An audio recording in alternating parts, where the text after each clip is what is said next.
I remember the afternoon when everything I thought I knew about the Emerald Tablets began to unravel. The university library was nearly empty. That particular kind of quiet that settles over academic spaces in late autumn, when the light grows thin early and the heating pipes tick their gentle rhythm through old brick walls. I had been researching medieval alchemical texts, following footnotes through centuries of scholarly commentary, when I discovered something that made me pause.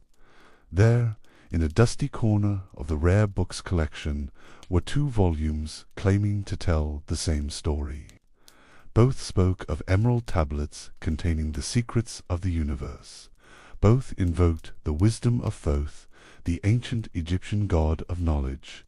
Both promised to reveal truths hidden since the dawn of time. Yet, as I opened each book, the scent of aged paper rising from their pages, I found myself looking at 2 completely different worlds. The first was thin, almost austere, in its brevity, a medieval manuscript containing perhaps a dozen cryptic lines attributed to Hermes Trismegistus. The language was symbolic, philosophical, dense with meaning that scholars had been unpacking for over a millennium. Here was as above, so below, that famous maxim that had guided alchemists from Baghdad to the laboratories of Isaac Newton. Here was wisdom that spoke in riddles, demanding contemplation and personal interpretation. The second book was thick with detail, a comprehensive cosmology complete with maps of inner Earth, descriptions of Atlantean technology, and specific instructions for achieving immortality. This was the work of an American named Maurice Doreal, published in 1930, claiming to translate tablets he had discovered in the Great Pyramid itself. Where the medieval text whispered in symbols, this modern work spoke with the confident voice of revealed truth. Back then, in that quiet library afternoon, I began to understand something profound about how myths are born and how they survive. I was looking at 2 separate streams of human imagination, one flowing from the scholarly monasteries and alchemical workshops of the Middle Ages, the other emerging from the spiritual hunger of 20th century America. Yet somewhere in the decades between their creation, these streams had merged in the popular consciousness, creating something entirely new. The story of the Emerald Tablets is not simply a tale of ancient wisdom or modern deception. It is something far more complex and, in its way, more beautiful. It is the story of how human beings create meaning from mystery, how we fill the gaps in history with the stories our souls need to hear. It reveals how a cryptic medieval fragment about spiritual transformation could become entangled with the detailed mythology of lost Atlantis, creating a hybrid narrative that speaks to millions of seekers around the world. Tonight, as we settle into this slow journey through time, I want to untangle these threads carefully, not to destroy the wonder that draws people to these texts, but to understand how that wonder was created and why it endures. We will walk through the olive groves around Plato's Academy, where the myth of Atlantis was first crafted as philosophical allegory. We will visit the scriptoriums of medieval Baghdad, where Arab scholars preserved and transmitted the authentic Hermetic teachings. We will travel to the Colorado mountains of the 1930s, where a man named Claude Doggins reinvented himself as Maurice Doreal and gave birth to a new mythology. This is a detective story, but one told in whispers rather than shouts. The clues are scattered across continents and centuries in the commentaries of Islamic alchemists, in the private papers of Renaissance scholars, in the yellowed pamphlets of an obscure American religious movement. Each piece of evidence requires patience to examine, context to understand, and wisdom to interpret. What emerges from this investigation is not a simple verdict of true or false, but something more nuanced and ultimately more satisfying. We discover how two very different human impulses, the scholarly pursuit of ancient wisdom and the creative act of modern myth-making, create narratives that serve profound psychological and spiritual needs. We learn why debunking a modern fabrication does not diminish the authentic power of the medieval text that inspired it, and why millions of people continue to find meaning in a story that academic historians have thoroughly discredited. The authentic Emerald Tablet, that brief and cryptic text preserved in Arabic manuscripts from the 8th century, represents one kind of human relationship with mystery. It offers no easy answers, no comprehensive system, no detailed cosmology. Instead, it presents a handful of symbolic statements about the nature of reality and invites the reader into a lifetime of contemplation. That which is below is like unto that which is above, it declares, and that which is above is like unto that which is below, for the performing of the miracles of the one thing. This is wisdom that grows more mysterious the longer you examine it, that deepens rather than clarifies with study. Maurice Doreal's tablets represent a different approach entirely. They offer certainty where the medieval text offers ambiguity, detailed explanations where the ancient fragment provides only symbols, a complete spiritual system where the Hermetic tradition presents only principles. They tell us exactly who Thoth was, an immortal Atlantean priest-king who survived the destruction of his continent. They describe precisely what the tablets contain, the history of cosmic cycles, the nature of death and rebirth, the keys to spiritual evolution. They promise not just wisdom, but a roadmap to transformation. The genius of what happened in the 20th century was that these two approaches merged in popular understanding. People could have the philosophical profundity of as above, so below, and the satisfying completeness of Doreal's cosmic history. They could feel connected to an ancient tradition of genuine scholarship, while also possessing secret knowledge that mainstream academics refused to acknowledge. The result was a hybrid mythology more powerful than either source text alone.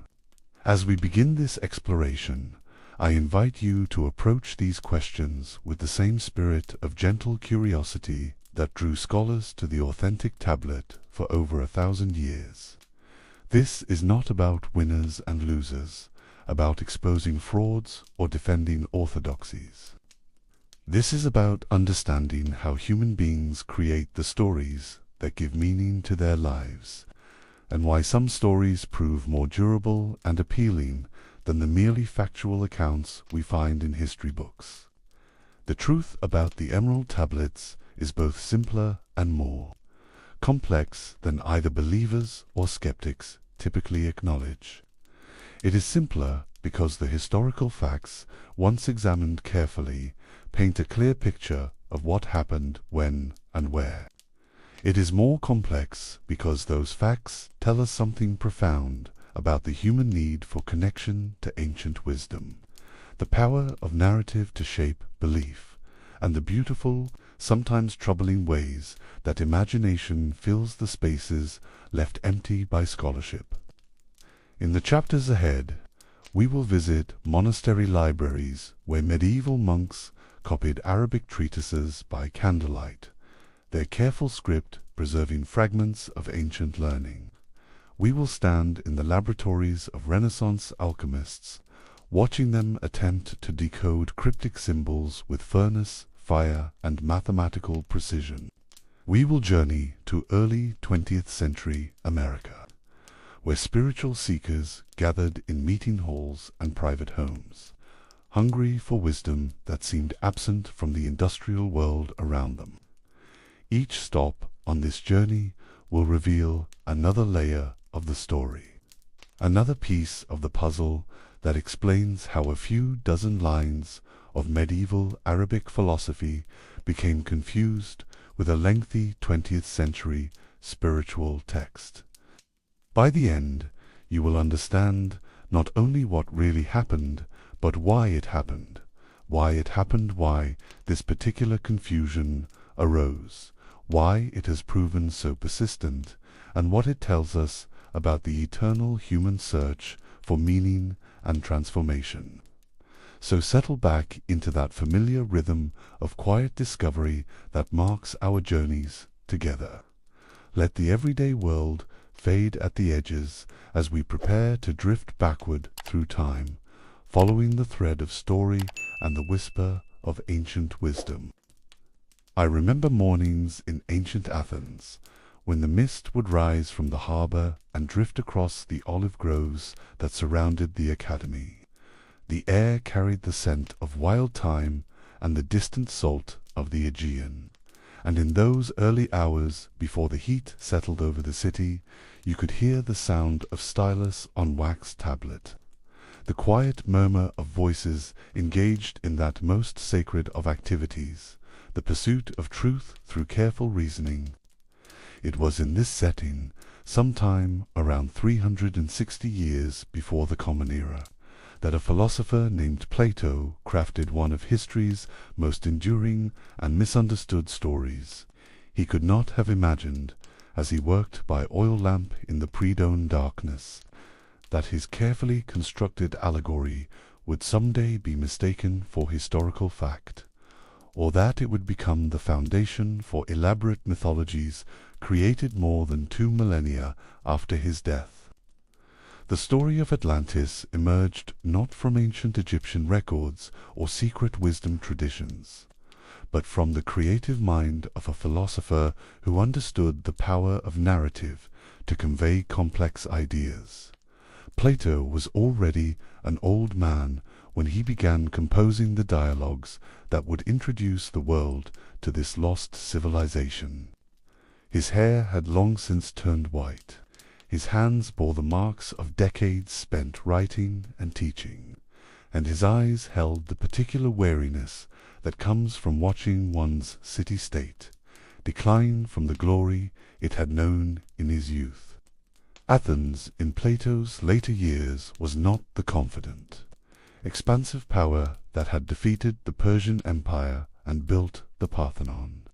The Peloponnesian War had drained the city's strength and optimism, leaving behind a population prone to political instability and moral confusion.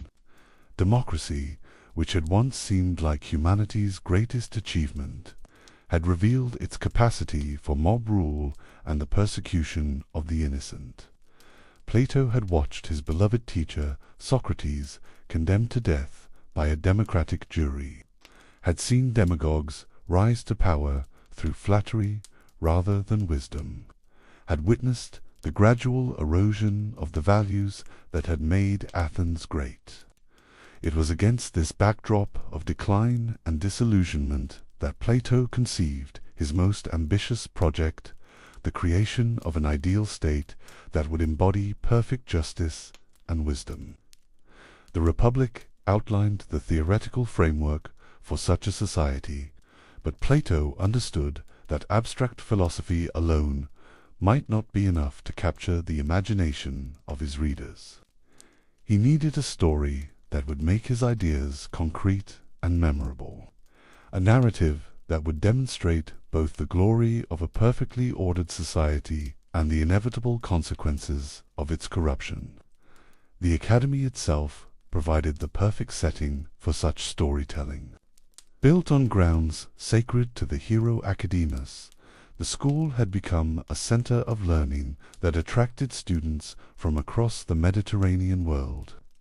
Here, in covered walkways and garden courtyards, small groups would gather around their teachers, engaging in the kind of sustained philosophical dialogue that Plato believed was the only path to genuine knowledge. The physical environment encouraged contemplation, the play of light and shadow through olive branches, the sound of water from sacred springs, the sense of being removed from the immediate pressures of political life. On the morning when Plato first conceived the story of Atlantis, he might have been walking these familiar paths, his mind working through the problem of how to illustrate the relationship between justice and power on a civilizational scale. He had already explored these themes in theoretical terms, but theory alone could be dry and difficult to grasp. What he needed was a cautionary tale, a story that would show his readers what happened when a society blessed with every advantage nevertheless fell into moral decay. The solution that came to him was elegant in its simplicity. He would create two civilizations, one representing virtue and the other representing vice, and set them in conflict with each other. The virtuous society would be an idealized version of ancient Athens, embodying all the qualities that Plato believed made for a just state. The corrupt society would be Atlantis, a vast maritime empire that had allowed wealth and power to overwhelm wisdom and restraint, to give his story the weight of historical authority. Plato employed a literary device that was common in his time, but has caused endless confusion in ours. He claimed that the tale had been passed down through a chain of transmission that ultimately led back to Egyptian priests, the keepers of ancient records and wisdom. According to this fictional genealogy, the great Athenian lawgiver Solon had visited Egypt during his travels, and there learned from a priest in the temple of Neith about events that had occurred thousands of years earlier. This narrative framework served multiple purposes for Plato's philosophical project. First, it gave his invented story an aura of ancient authority, suggesting that it preserved genuine historical knowledge rather than mere philosophical speculation. Second, it allowed him to present his idealized Athens not as a utopian fantasy, but as a historical reality, a society that had actually existed and had proven its virtue through victory over a much more powerful enemy. Third, it reinforced his belief in the superior wisdom of ancient times, when humanity was supposedly closer to divine truth and less corrupted by the complications of civilized life. The Egypt that Plato invoked was not the declining kingdom of his own era, but the eternal Egypt of Greek imagination, land of timeless wisdom and perfect record-keeping, where priest-scholars maintained unbroken traditions reaching back to the very beginning of human history. This was the Egypt that preserved truths lost to other cultures, that possessed secret knowledge of cosmic cycles and divine plans. By placing his story's origin in such a source, Plato was not merely adding credibility to his fiction. He was tapping into deep-seated Greek beliefs about the relationship between antiquity and authority. Their capital city was an engineering wonder, with concentric rings of land and water connected by bridges and tunnels, surrounded by walls of brass, tin, and the mysterious metal orichalcum, which Plato described as glowing like fire. For many generations, according to Plato's account, the Atlanteans lived in harmony with divine law. They were wealthy but not materialistic, powerful but not aggressive, blessed with advanced technology but guided by wisdom and restraint. Their society was organized according to just principles, with clear hierarchies and well-defined roles that allowed each citizen to contribute according to their abilities and nature. They honored the gods, respected their ancestors, and maintained the sacred traditions that had been passed down from their divine founder. But Plato's story was not a simple tale of Golden Age perfection. It was a tragedy in the classical sense, a narrative of how even the most blessed civilization could fall through the corruption of its own character. As generations passed, the divine element in Atlantean nature grew weaker, while the mortal element grew stronger. The descendants of Poseidon began to care more about material wealth than spiritual wisdom, more about extending their power than maintaining justice. They built great armies and fleets, not for defense, but for conquest, seeking to bring all the lands around the Mediterranean under their dominion. The physical description of Atlantean decline mirrored its moral corruption. The beautiful harmony of the circular city gave way to sprawling militaristic developments. The sacred rituals honoring Poseidon became empty ceremonies performed without genuine reverence. The careful balance between different elements of society broke down as wealth concentrated in fewer hands, and the warrior class began to dominate. The priests and philosophers who had once provided guidance and restraint. When the Atlanteans finally launched their great war of conquest, they initially succeeded in overwhelming much of the known world. Their advanced technology and disciplined armies proved superior to the fragmented resistance they encountered. But when they came at last to Greece, they encountered something they had not expected, a society that still maintained the virtues they had lost. The Athens of 9,000 years earlier, as Plato described it, embodied all the qualities of his ideal republic: wisdom in its rulers, courage in its warriors, moderation in its citizens, and justice in its laws. The war between ancient Athens and Atlantis thus became, in Plato's allegory, a cosmic conflict between two different approaches to human civilization. On one side stood a society organized according to philosophical principles, where reason ruled over appetite and wisdom guided power. On the other side stood a civilization that had allowed material success to corrupt its spiritual foundations, where might made right and conquest had become an end in itself. The outcome of such a conflict was never in doubt for a philosopher who believed that justice was not merely a human convention, but a fundamental principle of cosmic order.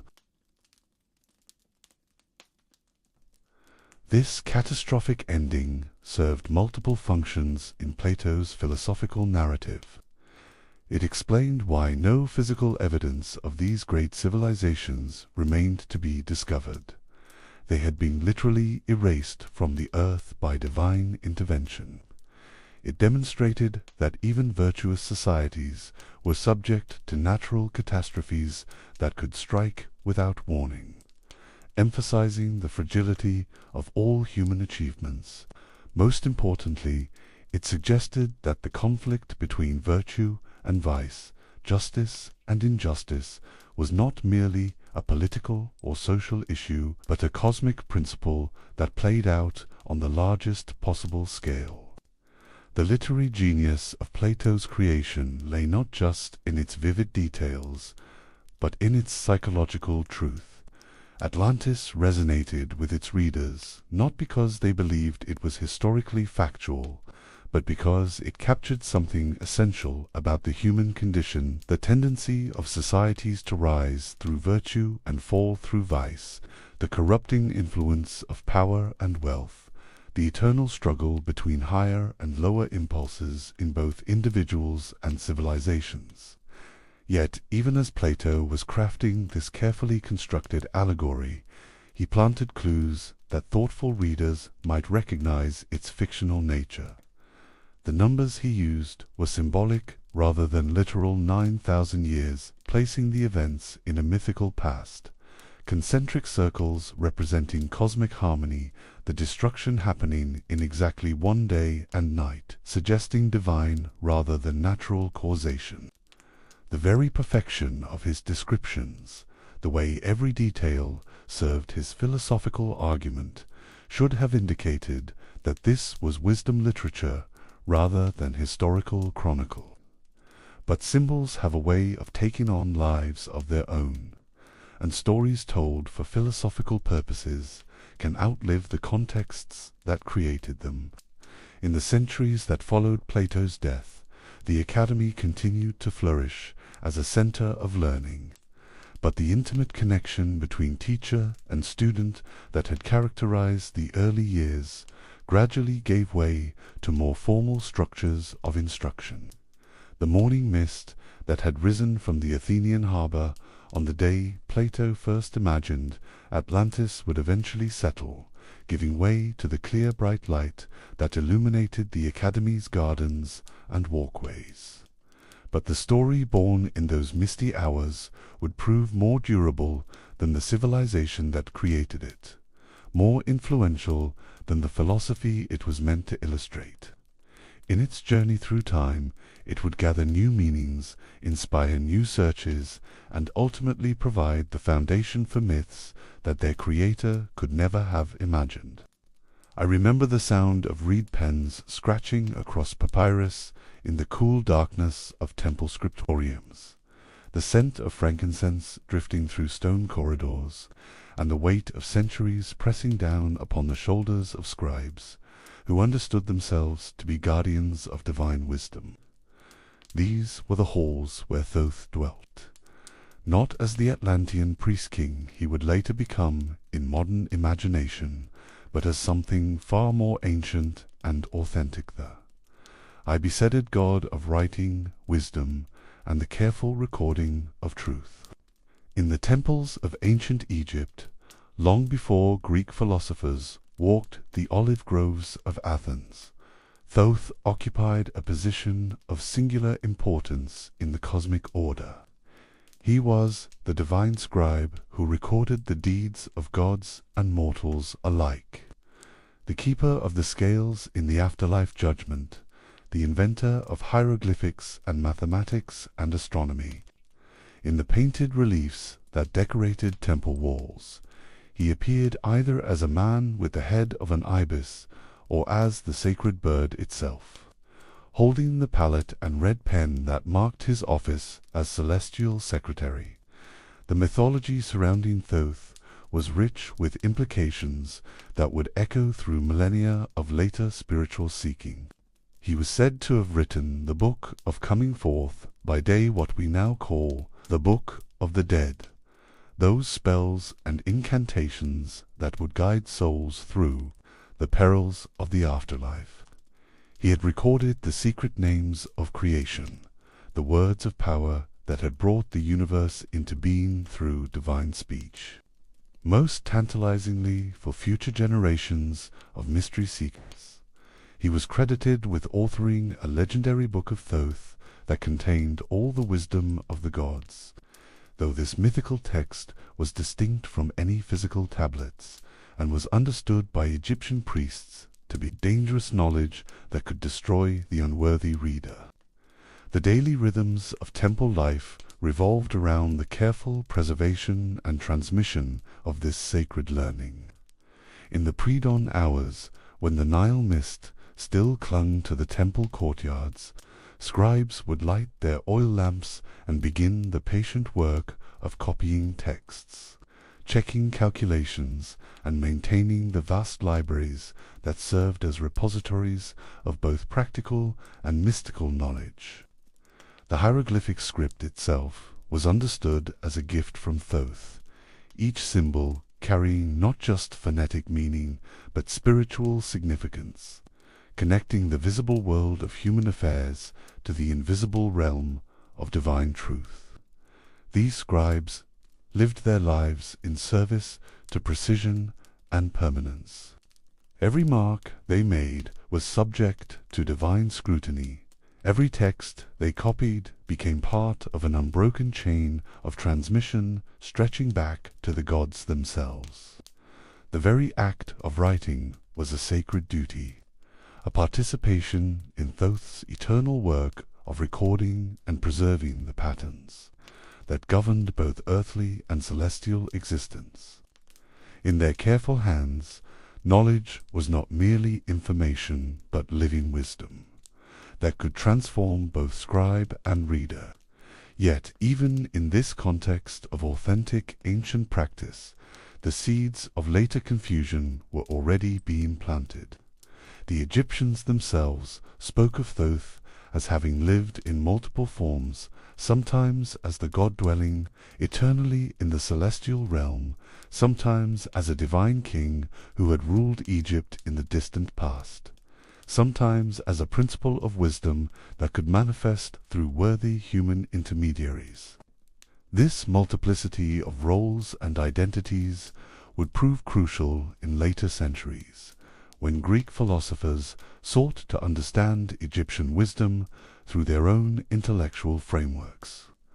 The transformation began in earnest with the conquests of Alexander the Great in the 4th century before the Common Era, when Greek armies swept across the Mediterranean and into the ancient kingdoms of the East. They brought with them not just military power, but an intense curiosity about the wisdom traditions they encountered.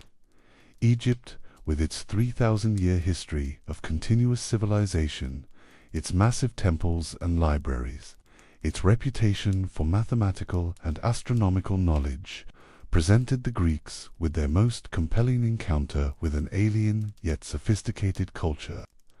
Alexandria, the city that Alexander founded at the mouth of the Nile, became the crucible where Greek intellectual ambition met Egyptian traditional wisdom. The great library and museum that the Ptolemaic rulers established there drew scholars from across the known world, creating an unprecedented environment for cross-cultural learning and synthesis. Here, Egyptian priests worked alongside Greek philosophers, translating ancient hieroglyphic texts into Greek while absorbing Hellenic approaches to logic and natural philosophy. It was in this atmosphere of intellectual ferment that the figure we know as Hermes Trismegistus, the thrice greatest, began to take shape. The process was gradual and organic, emerging from the genuine efforts of serious scholars to understand the relationship between Greek and Egyptian approaches to divine wisdom. The Greeks had long recognized similarities between their messenger god, Hermes, and the Egyptian Thoth. Both were associated with writing, magic, the guidance of souls, and the transmission of divine knowledge to humanity. As Greek and Egyptian intellectual traditions came into closer contact, these similarities naturally suggested a deeper identity. The fusion was not arbitrary or superficial. Both Hermes and Thoth occupied similar positions in their respective pantheons, serving as intermediaries between divine and human realms, as guides for souls journeying between worlds, as patrons of the arts and sciences that connected earthly practice to cosmic principle. Both traditions associated their respective gods with the invention of writing and the preservation of wisdom across generations. Both understood these figures as having revealed to humanity the secret correspondences between celestial and terrestrial phenomena.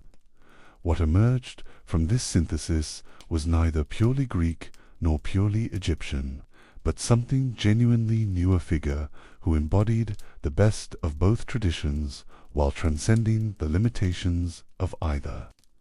Hermes Trismegistus became the symbolic author of a diverse collection of philosophical and mystical texts that dealt with alchemy, astrology, theology, and the hidden structure of reality.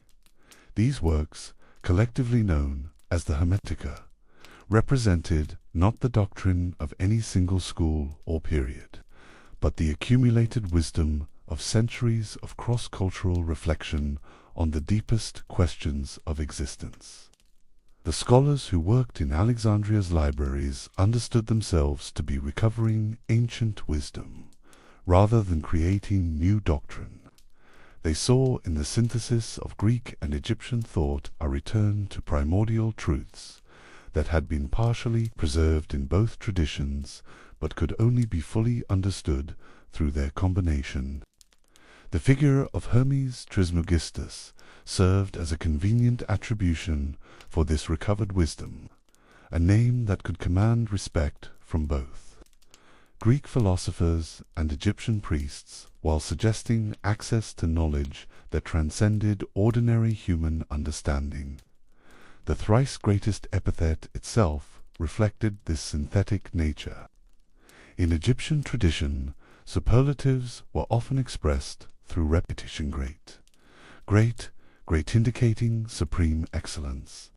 But the number 3 also carried philosophical significance for Greek thinkers, representing the harmony of thesis, antithesis, and synthesis that characterized the highest forms of understanding. Hermes Trismegistus was thus presented as one who had achieved the ultimate integration of knowledge, practice, and wisdom.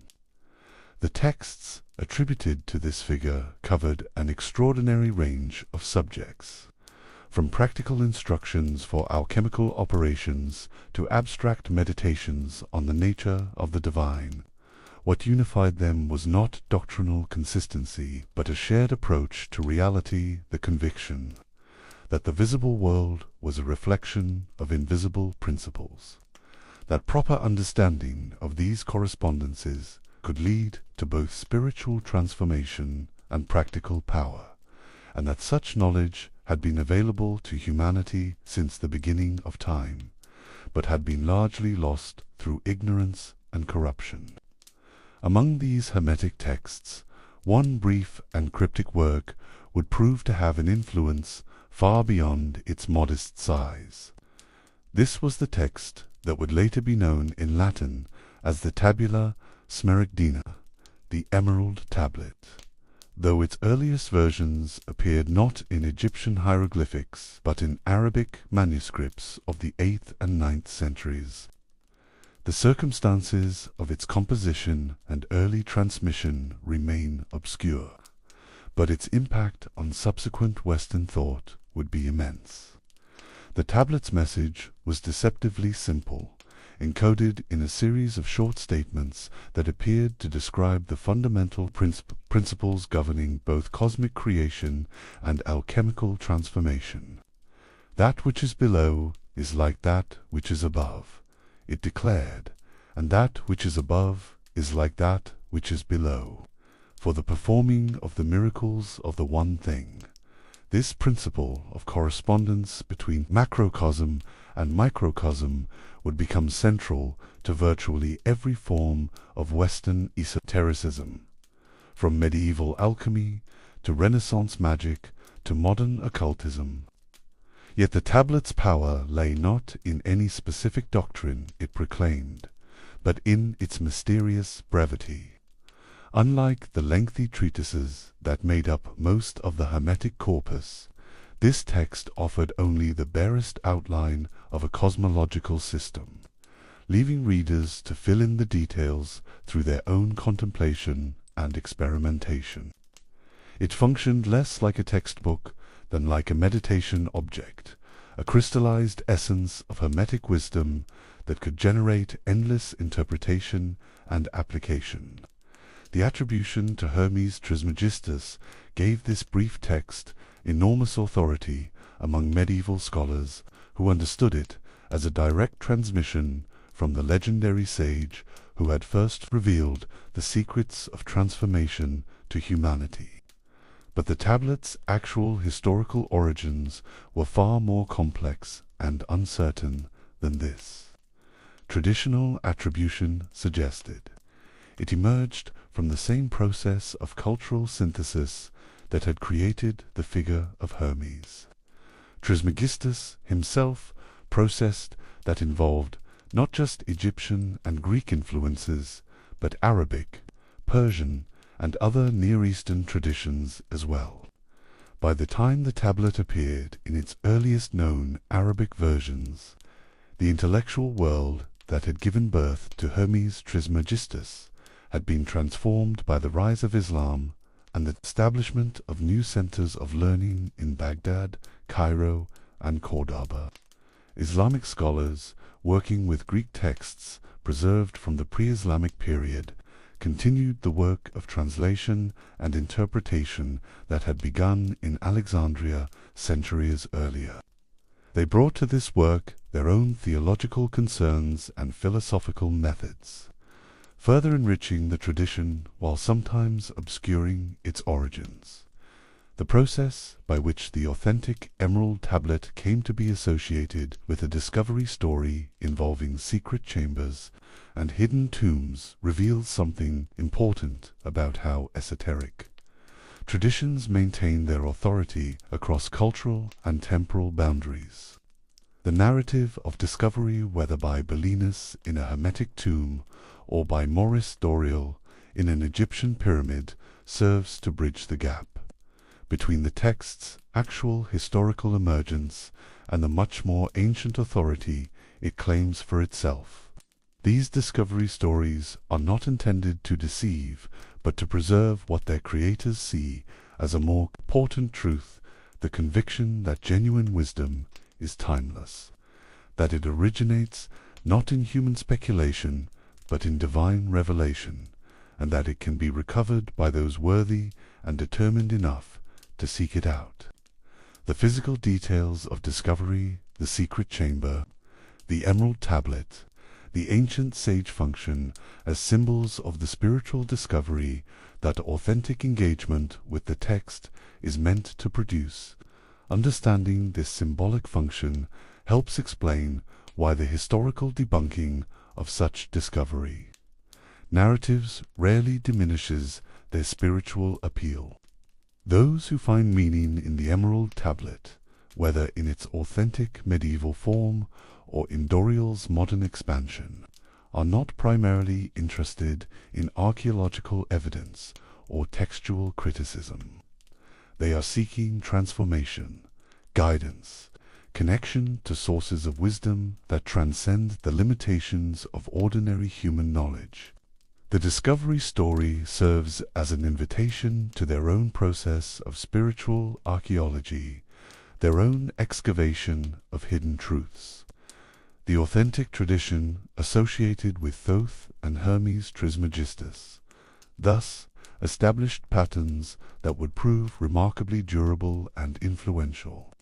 It created a model of ancient wisdom preserved through secret transmission, of cryptic texts that reward patient study with transformative insight, of correspondence between spiritual and material realms that makes practical magic possible.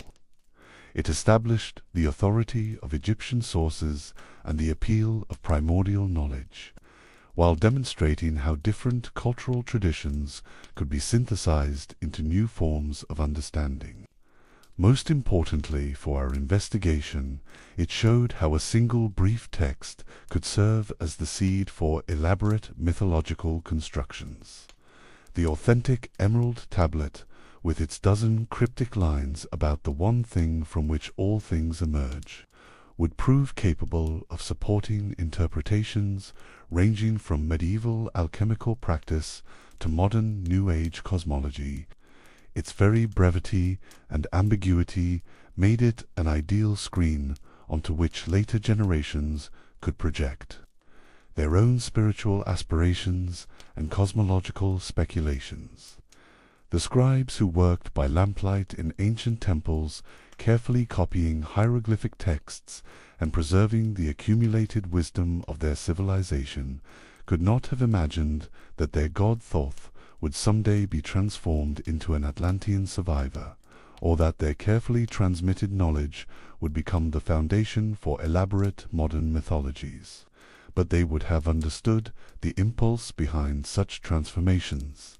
The internal Spahanchans Tans, the eternal human need to connect with sources of limitations of limisen element consect, one call or one more, the cell of one cell, or one more, and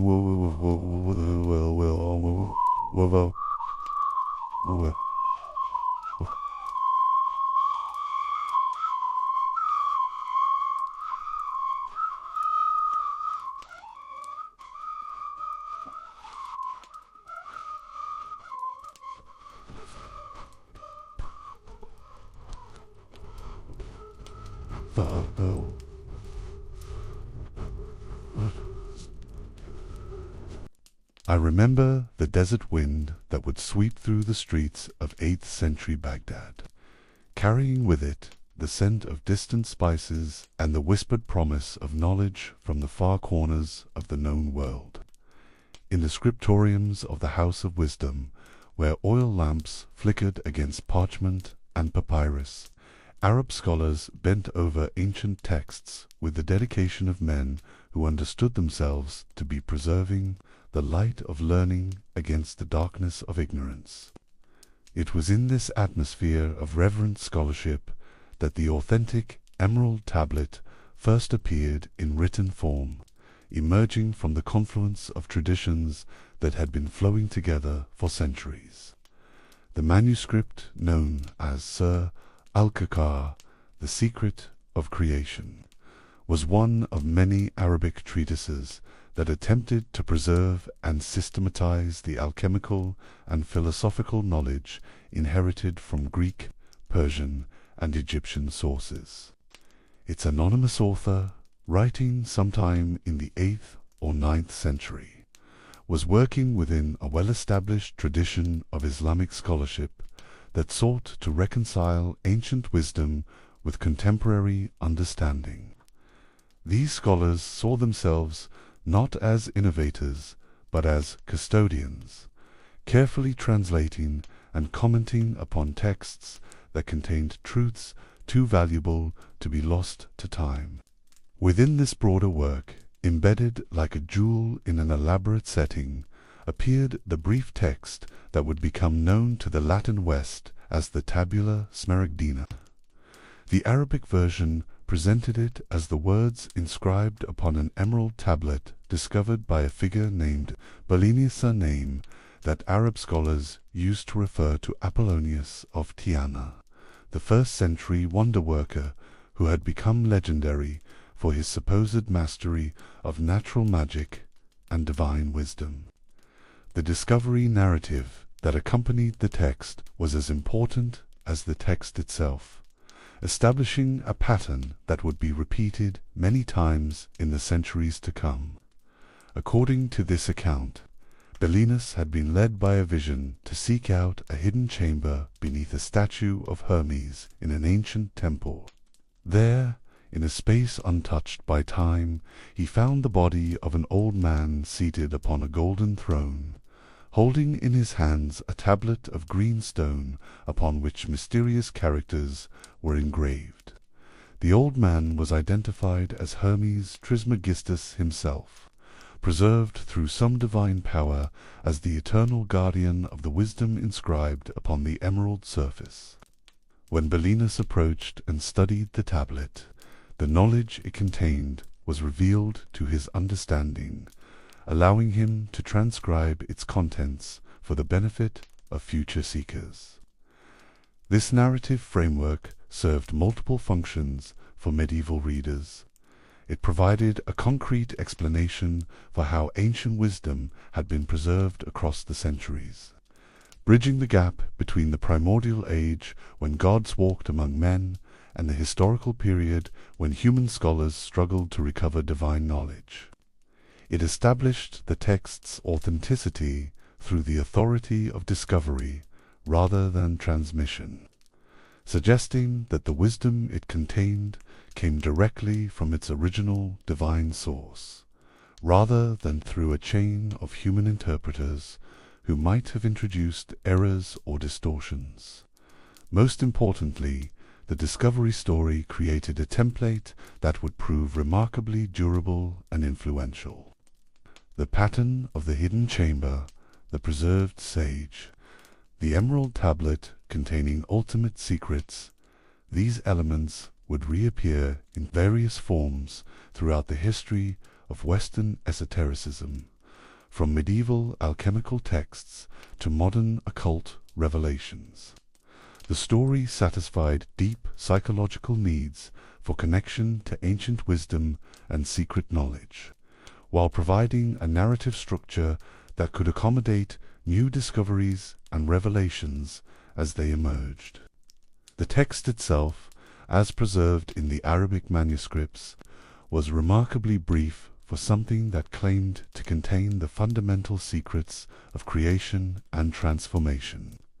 13 short statements, each dense with symbolic meaning, outlined what appeared to be a complete cosmological system in highly compressed form. The opening declaration established the principle that would become central to all subsequent Hermetic thinking. That which is below is like that which is above, and that which is above is like that which is below. For the performing of the miracles of the one thing, this principle of correspondence between macrocosm and microcosm suggested that the same laws and patterns that govern the celestial realm were reflected in the terrestrial world, and that understanding these correspondences could provide both theoretical knowledge and practical power. The one thing from which all multiplicity emerged was described in language that combined philosophical abstraction with alchemical symbolism, speaking of the sun as father, the moon as mother, the wind as nurse, and the earth as container of this primordial unity. The tablet went on to describe the process by which this one thing manifests as the multiplicity of created forms, using language that could be read simultaneously as cosmological description, alchemical instruction, and spiritual allegory. The separation of the subtle from the gross could refer to the physical processes of distillation and purification, to the cosmic differentiation of elements and qualities, or to the spiritual work of separating higher from lower aspects of consciousness. This multiple layer of meaning was not accidental, but deliberately cultivated, reflecting the Hermetic conviction that true wisdom must be simultaneously practical and transcendent. Medieval Islamic scholars approached this text with the serious attention it seemed to demand. Commentators like Muhammad ibn al-Tamimi devoted careful study to unpacking its symbolic language, relating its principles to the broader corpus of alchemical and philosophical literature that had been preserved from ancient sources. These scholars understood themselves to be working with authentic ancient wisdom, but they also recognized their role as interpreters, who must make that wisdom accessible to contemporary readers without betraying its essential meaning. The process of interpretation required a sophisticated understanding of symbolic language and analogical thinking. Medieval alchemists had developed elaborate systems of correspondence that allowed them to read the same text simultaneously as a description of laboratory operations, cosmic processes, and spiritual transformations. The Emerald Tablet, with its compressed wisdom and multi-layered symbolism, represented the perfect expression of this analogical approach to reality. When the text eventually made its way from Arabic into Latin during the Great Translation movement of the 12th century, it carried with it not just the words themselves, but the entire interpretive framework that Islamic scholars had developed around them. The Latin version, which began with the famous words verum sine, mendax certum, et verissimum, true without falsehood, certain and most true, preserved both the text's content and its claim to absolute authority. The medieval Latin world that received the Emerald Tablet was hungry for ancient wisdom, particularly wisdom that promised to bridge the gap between natural philosophy and spiritual understanding. The universities that were beginning to emerge across Europe were creating new contexts for learning, but they were also creating new needs for texts that could provide authoritative guidance on questions that went beyond the scope of conventional academic disciplines. Alchemy, with its promise of both material transformation and spiritual enlightenment, filled this need perfectly.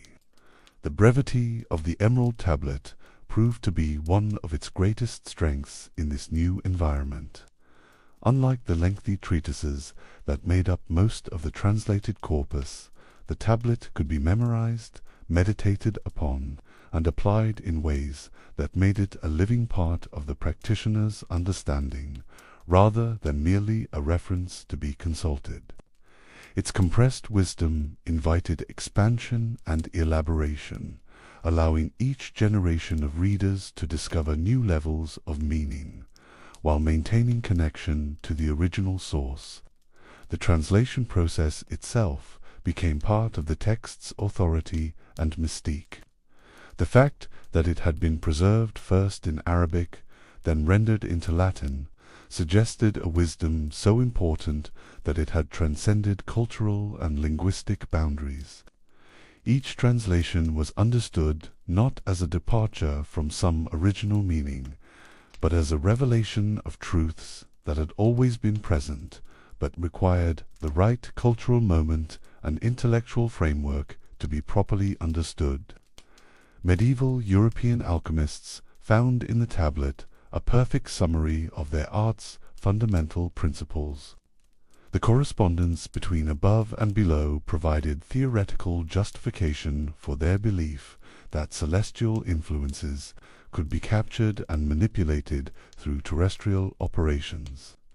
The description of the one thing as both source and goal of alchemical work gave coherent meaning to processes that might otherwise seem arbitrary or superstitious. The promise that proper understanding could lead to the miracles of transformation offered hope that human effort, guided by divine wisdom, could achieve results that appeared impossible to ordinary understanding. But the tablet's influence extended far beyond technical alchemical practice. Its principle of correspondence became a cornerstone of Renaissance magic, providing theoretical foundation for elaborate systems of sympathetic relationships between different levels of reality. Its emphasis on the unity underlying apparent multiplicity influenced Neoplatonic philosophers who sought to reconcile ancient wisdom with Christian theology. Its cryptic language and claim to primordial authority made it attractive to scholars who were beginning to question the limitations of purely rational approaches to knowledge. The medieval manuscript tradition that preserved the Emerald Tablet also preserved its mystery. Unlike texts that provided detailed explanations or step-by-step instructions, the tablet remained enigmatic, revealing its secrets only to readers who approached it with proper preparation and understanding. This quality of hiddenness was not seen as a defect, but as a necessary protection for wisdom that could be dangerous in the wrong hands or misunderstood by unprepared minds. The scholarly apparatus that grew up around the tablet commentaries, glosses, cross-references to other texts created a rich intellectual ecosystem that sustained serious engagement across generations. Medieval readers understood that approaching such a text required not just linguistic skill but spiritual preparation, not just intellectual analysis but experiential confirmation. The tablet was simultaneously a philosophical statement, a practical manual, and a spiritual test, revealing different levels of meaning to readers who brought different qualities of preparation to their study. As manuscripts of the tablets circulated through medieval European intellectual networks, they carried with them not just the text, but the entire tradition of interpretation and practice that had grown up around it. Monastery libraries, university collections, and private studies became repositories, not just of parchment and ink, but of living wisdom that continued to generate new insights and applications. The physical act of copying the text by hand created an intimate relationship between scribe and wisdom that mechanical reproduction could never duplicate. The reverence with which medieval scholars approached the Emerald Tablet reflected their understanding that they were dealing with something qualitatively different from ordinary human knowledge. This was not speculation or opinion, but revealed truth, preserved through divine providence and transmitted through careful scholarly practice. The authority that surrounded the text was not arbitrary, but earned through centuries of verification by practitioners who had tested its principles in both laboratory and contemplation.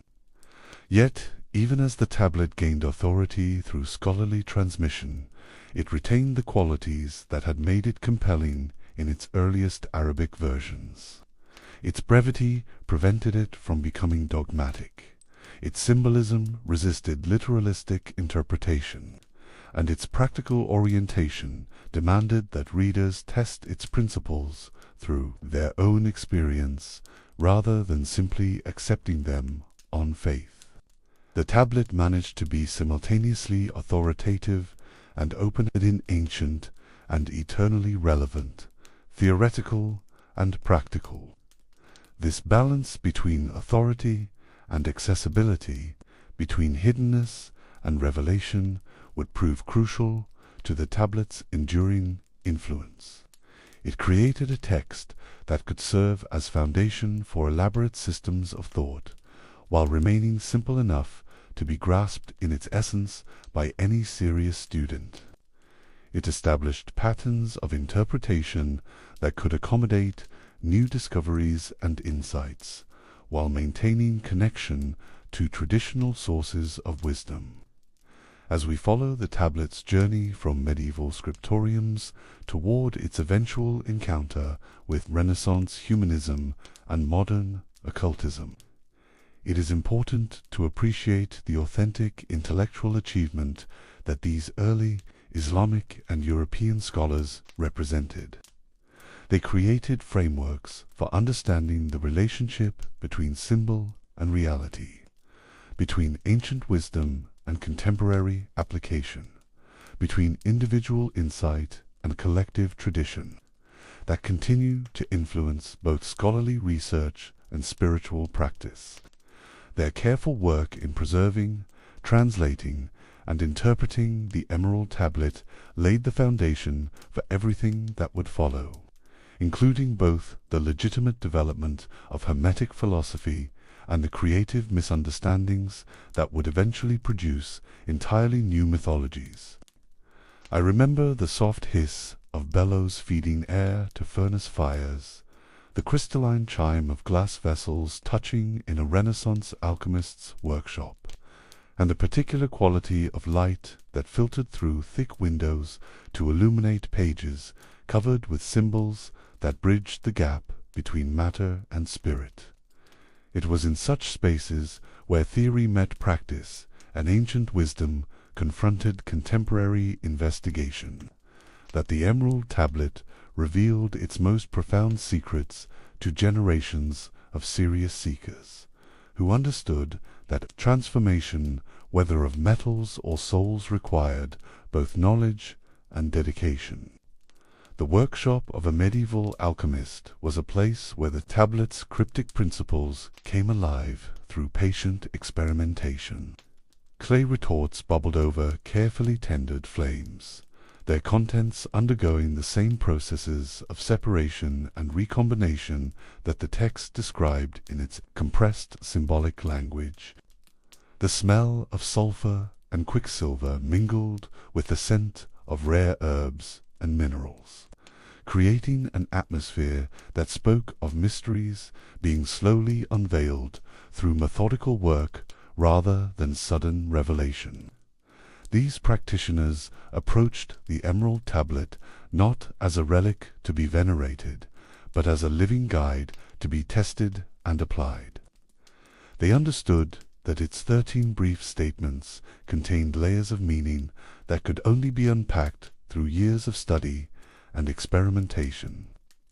The correspondence between above and below was not merely theoretical, but practical, a principle that could be verified through careful observation of how celestial cycles influenced terrestrial processes, how the movements of planets correlated with the behavior of metals and chemicals, how the rhythms of the human body reflected the greater rhythms of the cosmos.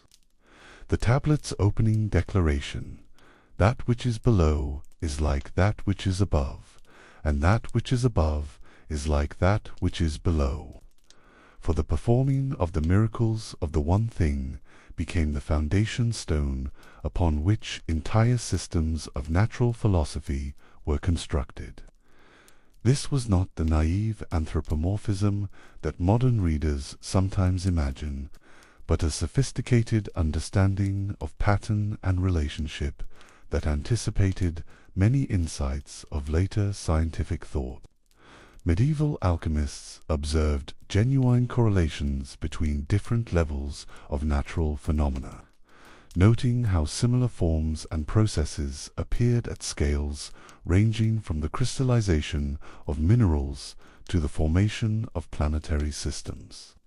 The one thing that the tablet identified as both source and goal of all transformation was understood by serious practitioners as something far more subtle than any material substance. It represented the underlying principle of unity that manifested itself through the infinite diversity of natural forms while remaining essentially unchanged by that manifestation. Alchemists sought to isolate and work with this principle not through mechanical extraction, but through a process of refinement that involved both laboratory operations and inner purification. The tablet's description of this one thing as having the sun for father and the moon for mother provided a key to understanding how cosmic principles expressed themselves through material processes.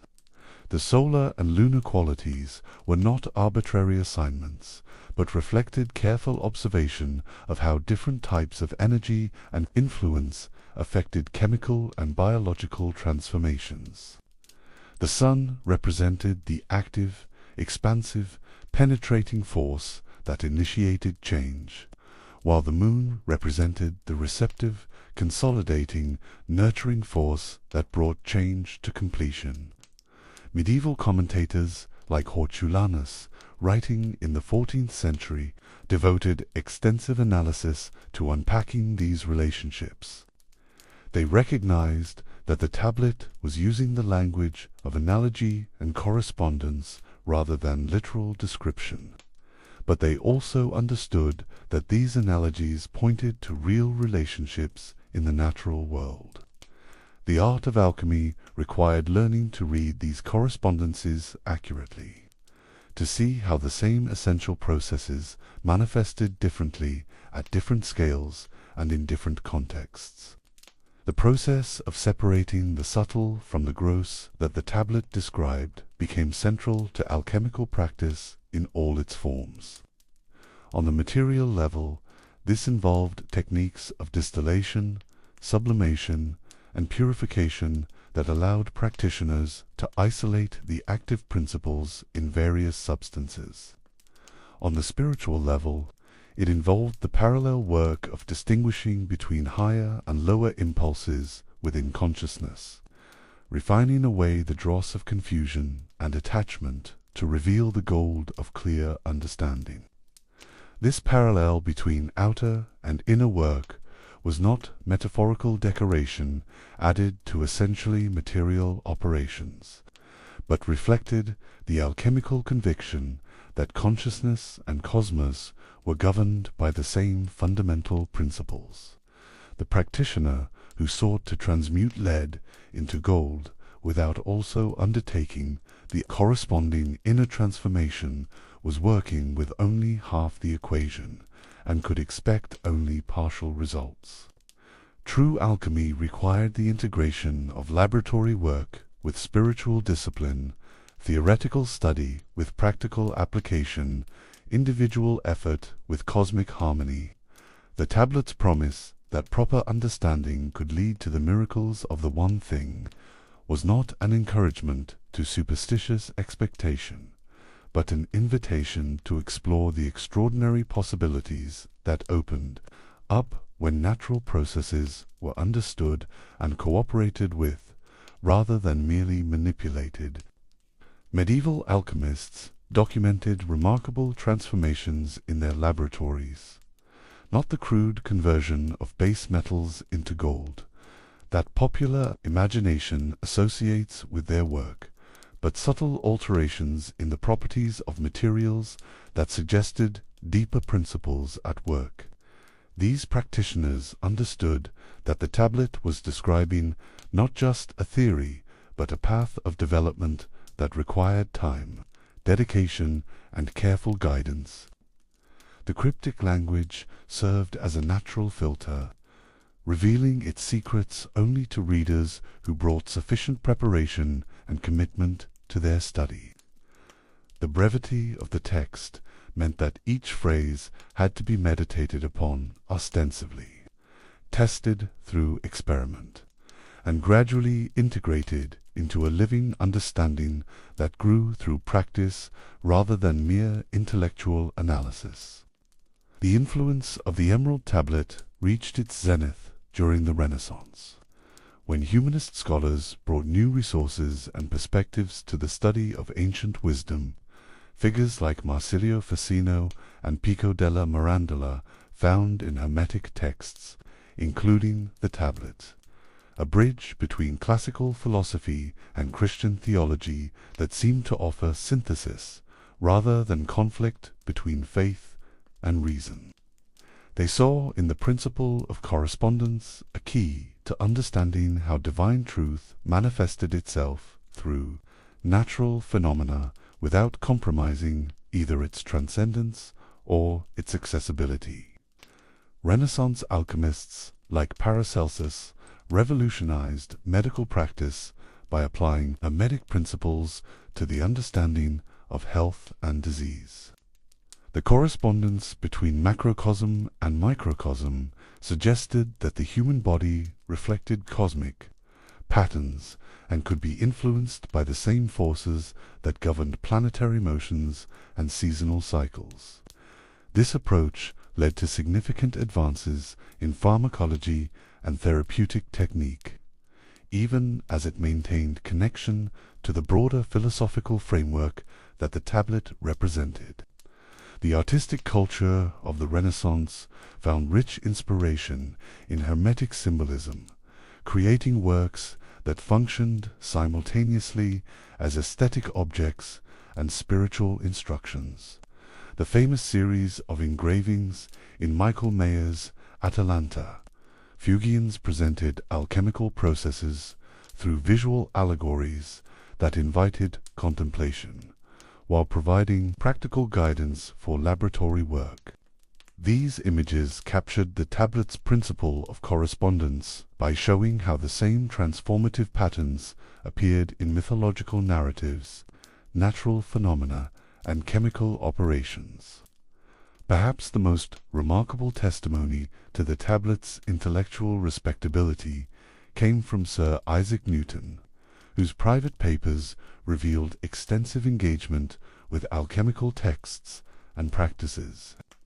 Newton's translation of the Emerald Tablet and his commentary upon it showed that he regarded it not as superstitious nonsense, but as a legitimate source of insight into natural principles. His interpretation connected the tablets, one thing, to the primordial matter described in Genesis, suggesting that alchemical theory might illuminate the very process by which divine creative power manifested itself in material form. Newton's alchemical interests were not an embarrassing aberration from his serious scientific work, but an integral part of his attempt to understand the fundamental forces that governed natural phenomena. His studies of gravitational attraction, optical properties, and mathematical relationships were informed by Hermetic principles of correspondence and unified cosmic law. The tablet's declaration that what is below is like what is above provided theoretical support for Newton's conviction that the same mathematical principles that described planetary motion should also govern terrestrial mechanics. The transition from medieval to modern approaches to natural philosophy created new contexts for interpreting the tablet, while preserving its essential insights. Enlightenment thinkers found in Hermetic correspondence theory a precedent for their own conviction that nature operated according to universal laws that could be discovered through careful investigation. The tablet's emphasis on the unity underlying apparent multiplicity resonated with attempts to find common principles that could explain diverse natural phenomena. Yet, the tablet's influence extended beyond natural philosophy into realms of art, literature, and spiritual practice that remained committed to symbolic rather than merely quantitative approaches to reality. Romantic poets found in Hermetic imagery a language for describing experiences of unity and transformation that mechanistic science could not adequately capture. Esoteric movements of the 18th and 19th centuries drew upon the tablet's authority to support their own teachings about hidden dimensions of reality and human potential. The persistence of the tablet's appeal across such different cultural contexts reflected its unique combination of authority and flexibility. Its attribution to ancient wisdom gave it credibility with readers who sought alternatives to purely materialistic worldviews, while its cryptic brevity allowed it to be interpreted in ways that remained relevant to changing intellectual circumstances. Unlike detailed doctrinal systems that became dated as knowledge advanced, the tablet's symbolic language proved capable of supporting new levels of understanding, while maintaining connection to its traditional sources. This adaptability would prove crucial to the tablet's survival into the modern era, when scientific revolution and cultural transformation created new needs and possibilities for ancient wisdom.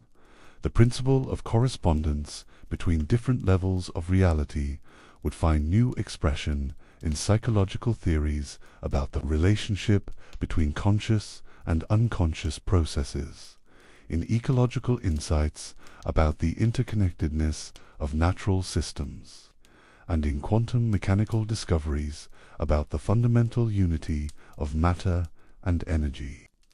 But the tablet's journey into modernity would also expose it to new kinds of misunderstanding and appropriation. The same qualities that had allowed it to serve as a bridge between different intellectual traditions would make it attractive to movements that sought to bypass rather than engage seriously with the demands of authentic spiritual and intellectual development.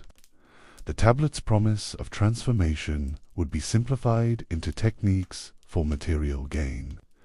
Its symbolic language would be literalized into fantastic cosmologies, and its connection to ancient wisdom would be exploited to support claims that had no genuine historical foundation.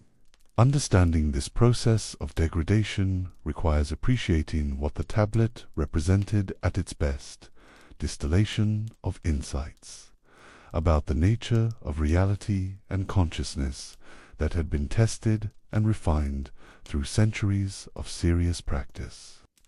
I remember the quiet of Trinity College in those pre-dawn hours when Newton would retreat to his private chambers, surrounded by manuscripts that few of his contemporaries would have recognized as belonging to the man they hailed as the father of modern physics.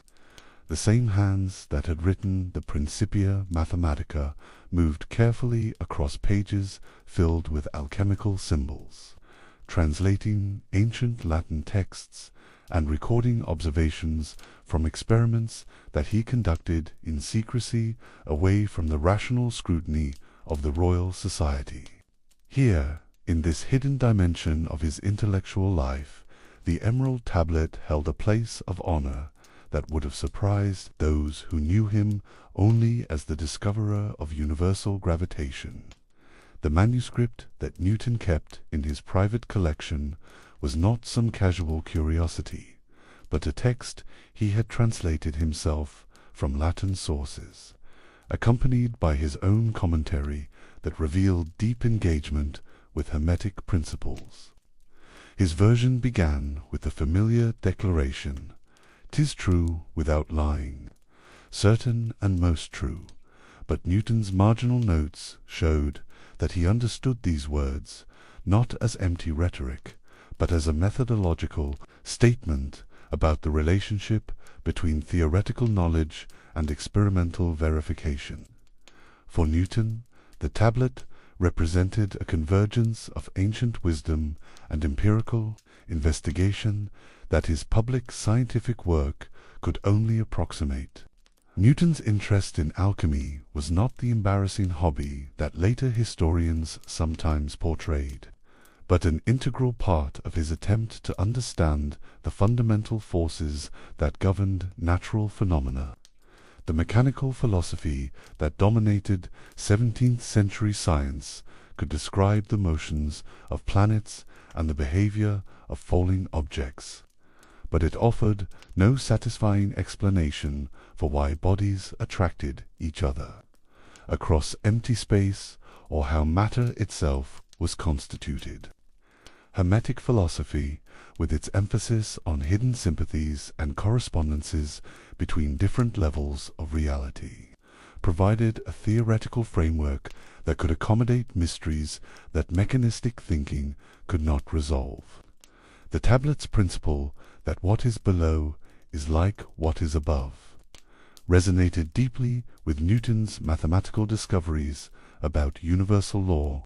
His insight that the same gravitational force that pulled apples toward the earth also held the moon in its orbit was essentially an application of Hermetic correspondence theory, extended through mathematical analysis to reveal precise quantitative relationships. The tablet's one thing that served as both source and goal of natural transformation offered a precedent for Newton's conviction that all physical phenomena ultimately reflected the operation of a single underlying principle. In his commentary on the tablet, Newton identified this one thing with the primordial matter described in Genesis, the formless substance from which divine creative power had fashioned the visible universe.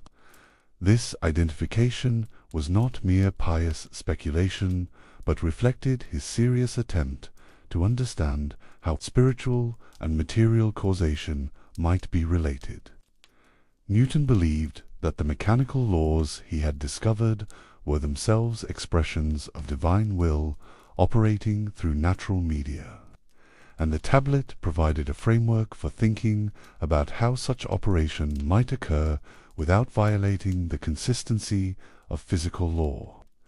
The secrecy that surrounded Newton's alchemical interests reflected not shame, but prudence. The intellectual climate of his time was increasingly hostile to approaches that could not be reduced to mechanical explanation, and Newton understood that public association with Hermetic philosophy might undermine the acceptance of his mathematical discoveries. Yet his private correspondence reveals that he regarded his alchemical research as equally important to his public scientific work, and possibly more fundamental in its implications. Newton's library contained dozens of alchemical texts, many of which he had copied by hand to ensure their preservation. These manuscripts reveal the extent of his engagement with the tradition that had grown up around the Emerald Tablet, from medieval Arabic commentaries to contemporary European treatises. He was particularly drawn to authors like Michael Sendivogius and Irenaeus Philalethes, who had attempted to reconcile Hermetic principles with experimental method and mathematical precision. Newton saw in their work a model for how ancient wisdom could inform rather than contradict the new science. The experimental work that Newton conducted in his private laboratory was guided by principles derived from the tablet and related texts.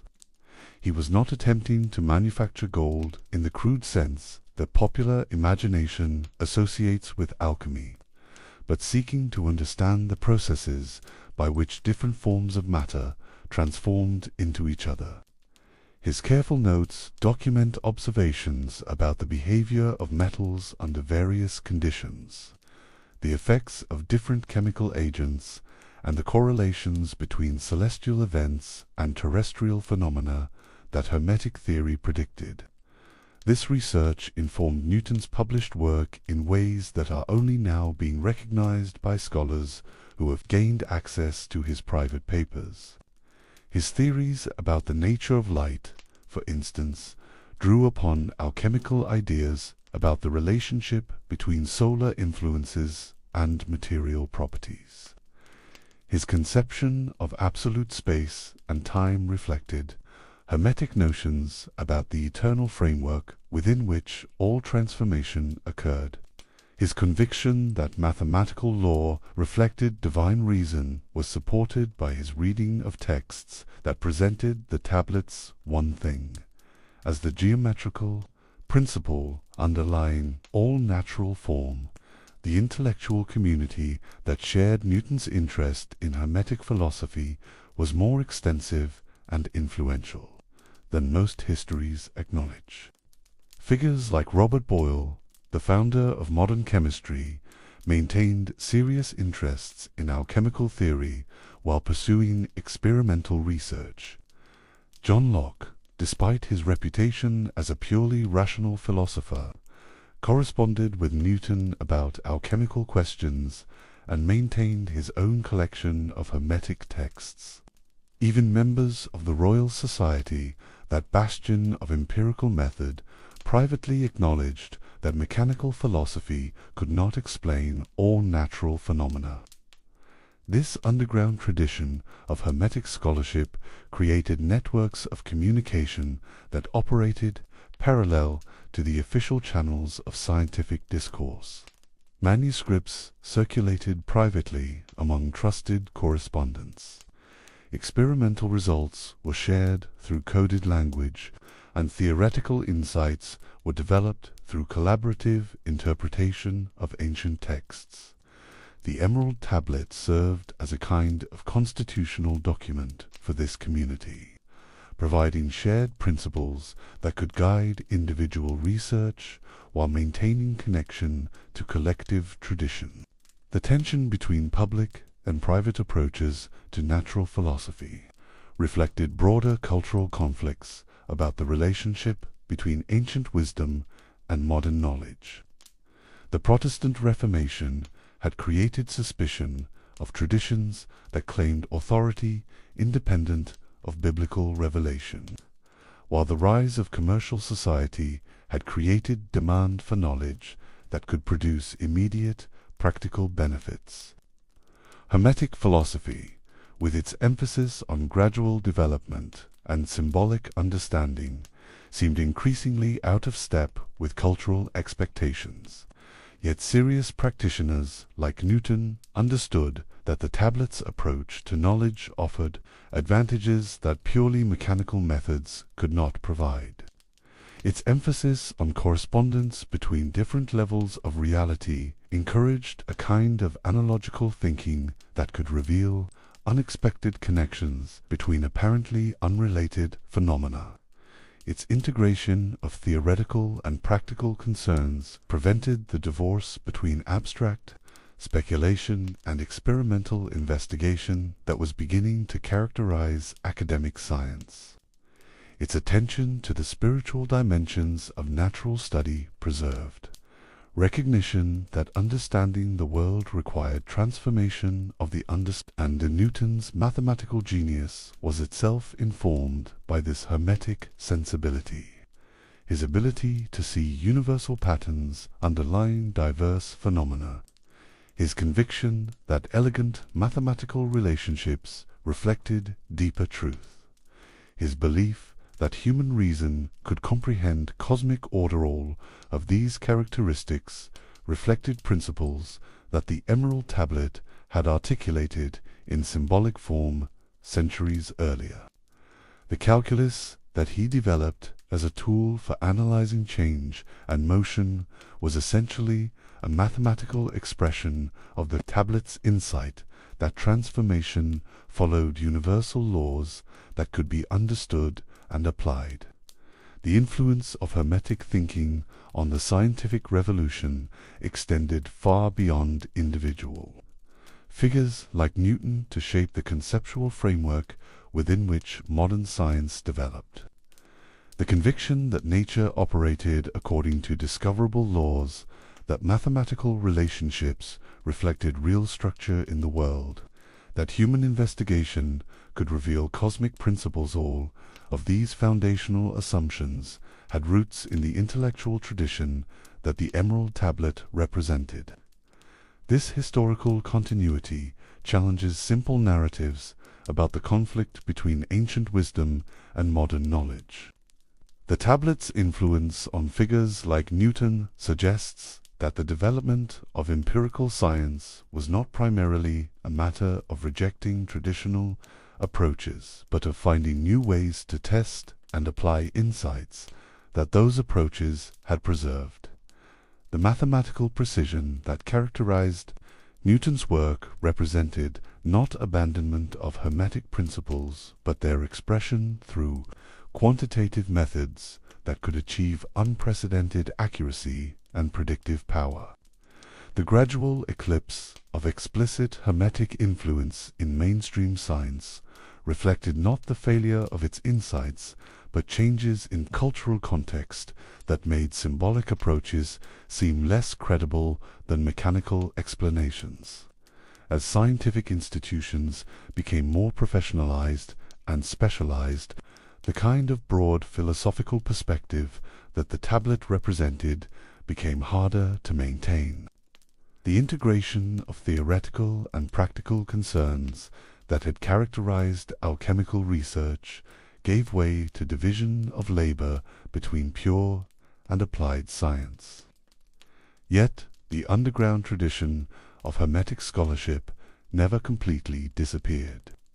Throughout the 18th and 19th centuries, serious thinkers continued to find in the tablet and related texts resources for understanding aspects of reality that mechanistic science could not adequately address. Romantic philosophers like Goethe drew upon Hermetic principles in developing alternative approaches to natural investigation that emphasized qualitative relationships and organic development.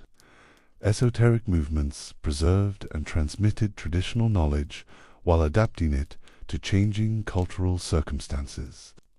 The persistence of this tradition would prove crucial when 20th century developments in physics began to reveal limitations in the mechanical worldview that had dominated science since Newton's time.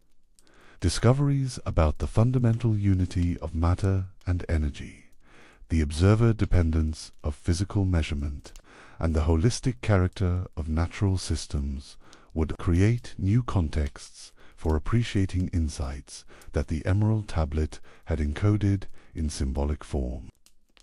But the tablet's journey into the modern era would also expose it to new kinds of misunderstanding and exploitation.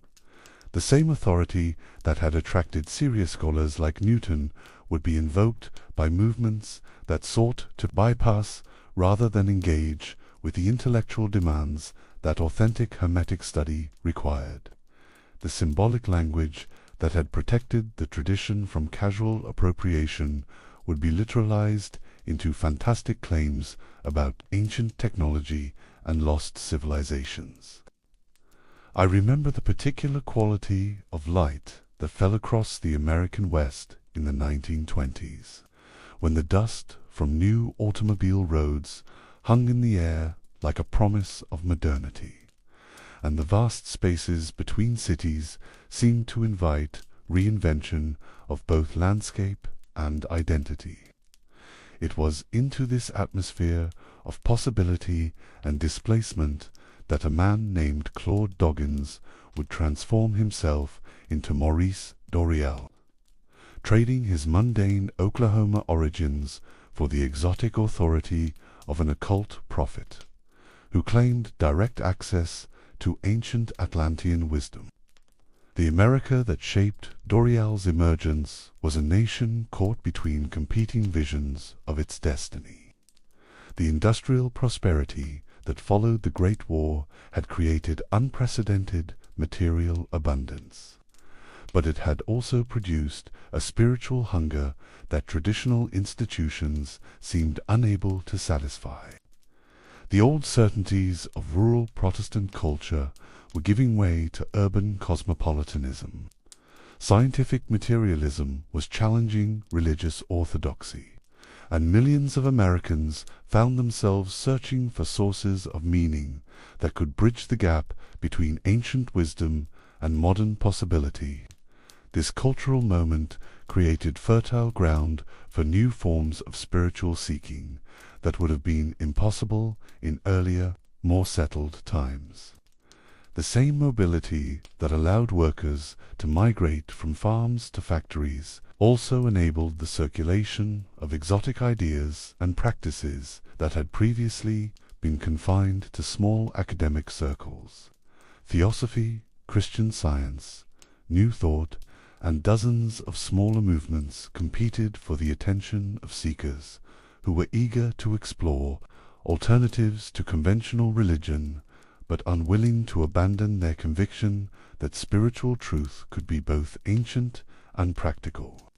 The figure who would eventually call himself Maurice Doreal understood these cultural currents with the instinctive genius that marks successful religious entrepreneurs, born Claude Doggins in 1898 in a small Oklahoma farming community. He possessed the combination of imagination, ambition, and charismatic presence that could transform personal reinvention into collective movement. His early life provided few hints of the grandiose claims he would later make, but it did expose him to the kind of cultural displacement that often produces visionary leaders. The Oklahoma of Doreal's youth was itself a place of recent invention, carved from territories that had been Indian lands only decades earlier. The boom and bust cycles of oil discovery and agricultural speculation created communities where traditional social hierarchies carried less weight than individual initiative and persuasive ability.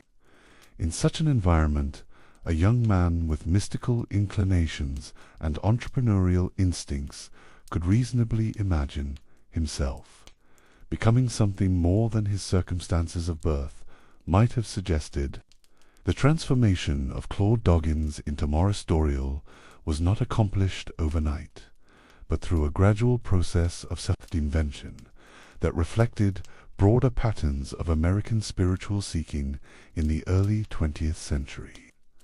The adoption of an exotic pseudonym was itself significant, suggesting both connection to ancient wisdom and distance from ordinary American identity. The name Maurice carried European sophistication, while Doreal suggested mysterious origins that could not be easily traced or verified. This process of identity transformation was facilitated by the mobility and anonymity that characterized American urban life in the 1920s. Unlike traditional societies where individual identity was fixed by family, community, and occupation, modern America offered unprecedented opportunities for self-reinvention. A man could move from Oklahoma to Colorado, adopt a new name and persona, and begin attracting followers without the kind of social scrutiny that would have made such transformation impossible in more stable cultural contexts. The occult revival that provided the intellectual framework for Doreal's teaching had deep roots in American spiritual history, but it reached new levels of sophistication and popular appeal in the decades following the First World War.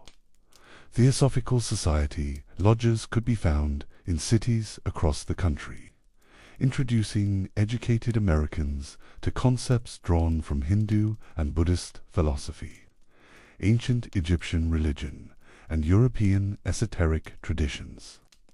This cultural mixing created demand for teachers who could synthesize diverse spiritual traditions into coherent systems that addressed contemporary needs. Doreal's genius lay in recognizing that American spiritual seekers wanted something more than abstract philosophy or foreign religious practices. They sought connection to ancient wisdom that was specifically relevant to their own cultural situation, teachings that could validate their sense of American exceptionalism, while providing access to mysteries that predated European colonization. The mythology of Atlantis, with its promise of an advanced civilization that had once existed in the Americas themselves, offered perfect raw material for such a synthesis. The story that Doreal began to construct around himself in the mid-1920s carefully balanced claims of extraordinary revelation, with just enough conventional biographical detail to seem plausible to potential followers. He presented himself as someone who had been drawn to Egypt by inner guidance, who had there encountered ancient wisdom that had been preserved by secret brotherhoods for thousands of years. The specific claim that he had discovered emerald tablets in the Great Pyramid served multiple functions in establishing his authority. First, it connected his teaching to the most famous and mysterious of ancient monuments, a structure that already held enormous fascination for Americans interested in alternative history and hidden wisdom. The Great Pyramid had been the subject of numerous speculative books and articles that attributed to it advanced mathematical and astronomical knowledge supposedly lost to modern civilization. By locating his discovery there, Doreal was tapping into an existing reservoir of wonder and expectation. Second, the claim established his teaching as something discovered rather than invented, preserving the traditional pattern by which esoteric wisdom had always been legitimated, just as the medieval Emerald Tablet had been attributed to Belinus's discovery in a secret tomb. Doreal's tablets required a narrative of revelation that placed their authority beyond merely human creativity. The story of personal discovery provided this authority while also creating a romantic appeal that purely intellectual presentation could never achieve. Third, the Egyptian location allowed Doreal to ground his American spiritual movement in the most prestigious of ancient wisdom traditions, while avoiding direct competition with established religious authorities. Egypt occupied a unique position in Western imagination as the source of both occult knowledge and biblical history, making it possible to claim ancient authority without directly challenging Christian orthodoxy. The figure of Thoth, as both Egyptian god and supposed Atlantean survivor, provided perfect symbolic resources for this cultural work. The community that began to gather around Doreal in Colorado during the late 1920s reflected the same mixture of spiritual hunger and practical American energy that characterized other New Thought movements of the period. His early followers were typically middle-class urban dwellers who had achieved material success but felt spiritually unfulfilled by conventional American culture.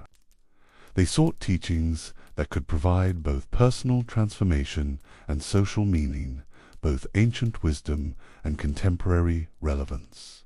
The Brotherhood of the White Temple that Doreal founded in 1930 provided institutional structure for these aspirations while preserving the sense of exclusive access to hidden truth that made membership emotionally compelling.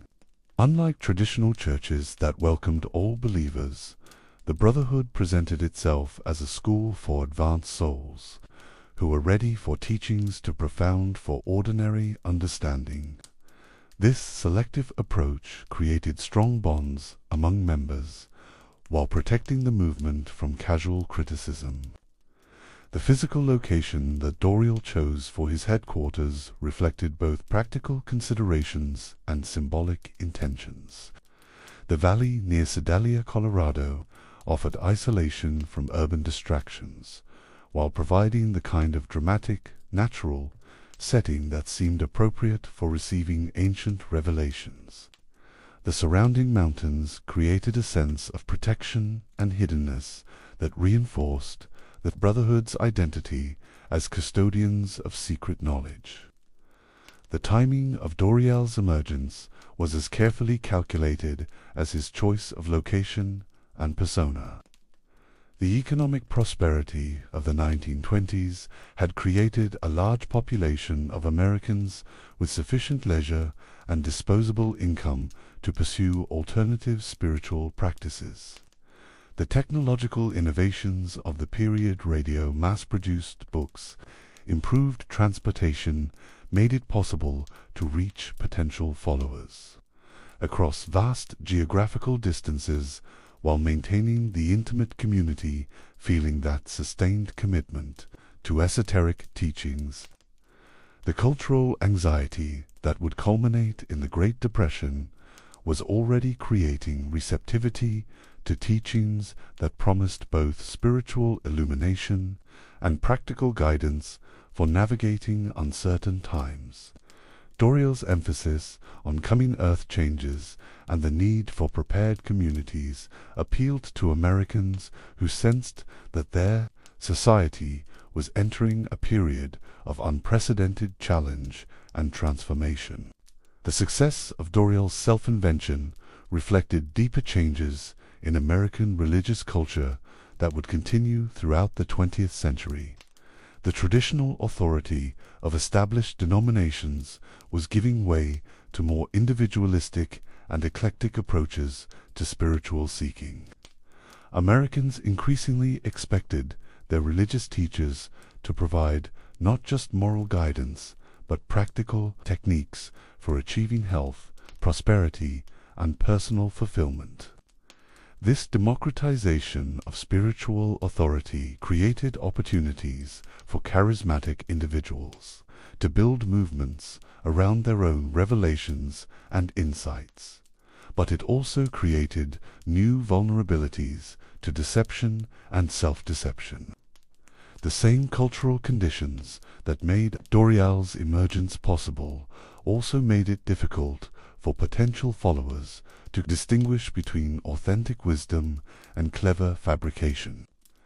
The absence of traditional institutional safeguards meant that individual seekers had to rely primarily on their own judgment in evaluating new teachings and teachers.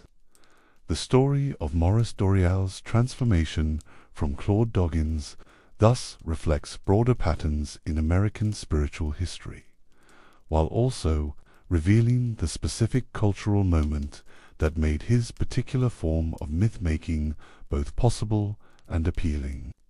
His success in creating a new ancient wisdom tradition demonstrated both the creative potential of American religious individualism and its susceptibility to the kind of spiritual entrepreneurship that prioritized dramatic claims over careful scholarship.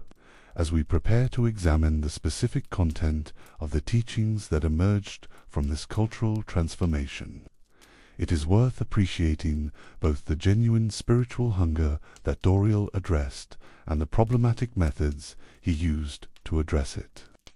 I remember the weight of desert sand that would settle into every crease of fabric and every line of weathered skin. The particular quality of silence that surrounded the pyramids in those early morning hours before the tourist caravans arrived, and the way ancient stones seemed to hold secrets that no amount of archaeological investigation could fully reveal. It was in this landscape of genuine mystery and authentic antiquity that Maurice Doreal would place his most audacious claim, the discovery of emerald tablets that would transform him from an obscure American seeker into the prophet of a new revelation. The Egypt that Doreal claimed to have visited in 1925 was itself caught between ancient grandeur and modern transformation. The completion of the Suez Canal and the expansion of railway networks had made the land of the pharaohs more accessible to Western travelers than ever before, creating a thriving tourist industry that promised encounters with timeless wisdom and exotic adventure. Photography was making images of pyramids, temples, and hieroglyphic inscriptions familiar to millions who would never make the journey themselves. While popular books and magazine articles fed growing fascination with Egyptian mysteries, this was the cultural moment when archaeology was transforming from gentleman's hobby into professional discipline, when the discovery of Tutankhamun's tomb had captured world attention and made Egyptian exploration seem like the most romantic of all possible adventures. Howard Carter's systematic excavation methods represented the new scientific approach to ancient sites. But popular imagination remained captivated by older narratives of treasure hunting and secret discovery. Doreal understood that his American audience wanted not careful scholarship but dramatic revelation. The specific claim that he had discovered ancient tablets in the Great Pyramid was strategically brilliant in its choice of location. Of all the monuments of ancient Egypt, the Great Pyramid held the most powerful grip on Western imagination, inspiring theories about advanced mathematics, astronomical knowledge, and hidden chambers that supposedly contained the wisdom of lost civilizations. Popular writers like Charles Piazzi Smythe had attributed to its dimensions prophetic significance and mathematical perfection that seemed to transcend the capabilities of ancient builders. The pyramid's interior spaces, the ascending and descending passages, the grand gallery, the king's and queen's chambers had been mapped and measured countless times, but their original purpose remained subjects of speculation and debate. This uncertainty created space for claims about secret chambers and hidden repositories that official archaeology had supposedly overlooked or deliberately concealed. Doreal's narrative of discovery tapped into existing suspicions that mainstream scholars were suppressing evidence of ancient advanced civilizations. The story that Doreal began to circulate among his early followers carefully balanced specific detail with romantic mystery. According to his account, inner guidance had led him to Egypt, where further revelation had directed him to specific locations within the Great Pyramid where ancient wisdom had been preserved. The tablets he claimed to have discovered were not the crude stone inscriptions that archaeologists typically found, but objects of almost magical perfection mirrored surfaces, inscribed with characters in an unknown script that responded to spiritual attunement rather than ordinary translation methods. This description served multiple functions in establishing the tablet's authority and appeal. The emerald material connected the discovery to existing traditions about the medieval emerald tablet, while suggesting something far more substantial and impressive than a brief Latin text. The unknown script created an aura of ancient authenticity, while making verification impossible through conventional scholarly methods. The claim that the characters responded to spiritual attunement rather than linguistic analysis positioned Doreal as uniquely qualified to serve as their interpreter. The transformation of Thoth from Egyptian god to Atlantean priest-king was perhaps the most creative aspect of Doreal's mythological construction. This reinterpretation allowed him to preserve connection to authentic Egyptian tradition, while creating space for entirely new claims about Atlantean history and wisdom. According to the narrative that emerged from his supposed translation work, Thoth had not been merely a deity, but an actual historical figure, an immortal being who had survived the destruction of Atlantis and established a colony in ancient Egypt. This biographical reconstruction served Doreal's purposes perfectly. It provided ancient authority for his teachings while explaining why conventional Egyptology had failed to recognize their true significance. Mainstream scholars had supposedly misunderstood Thoth's historical role, treating as mythology what was actually preserved memory of real events. The tablets that Doreal had discovered contained Thoth's own account of Atlantean civilization, its destruction, and the wisdom that he had preserved for future generations of worthy seekers. The specific details that Doreal provided about his discovery experience followed patterns established by earlier esoteric revelation narratives, while adapting them to contemporary expectations about scientific exploration. Like the medieval story of Belinus discovering the authentic Emerald Tablet in a secret tomb, Doreal's account involved guidance to hidden chambers and the finding of preserved wisdom in physical form. But, unlike the medieval narrative, his story incorporated elements that seemed more credible to 20th century audiences: careful exploration of architectural spaces, attention to physical evidence, systematic translation work.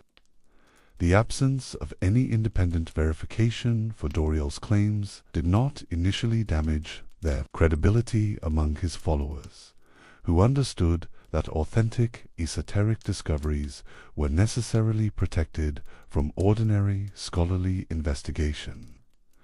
The same secrecy that surrounded medieval alchemical research was invoked to explain why Doreal could not produce the tablets themselves for public inspection. The wisdom they contained was supposedly too dangerous for unprepared minds, too powerful to be entrusted to institutions that lacked spiritual understanding. This emphasis on hiddenness and protection served important psychological functions for the Brotherhood community that formed around Doreal's teachings. Members could feel that they were participating in something simultaneously ancient and exclusive, connected to primordial wisdom traditions while remaining safely separate from academic criticism and public skepticism. The tablets' inaccessibility became evidence of their authenticity rather than grounds for doubt. The timing of Doreal's claimed discovery reflected his intuitive understanding of American cultural currents in the mid-1920s.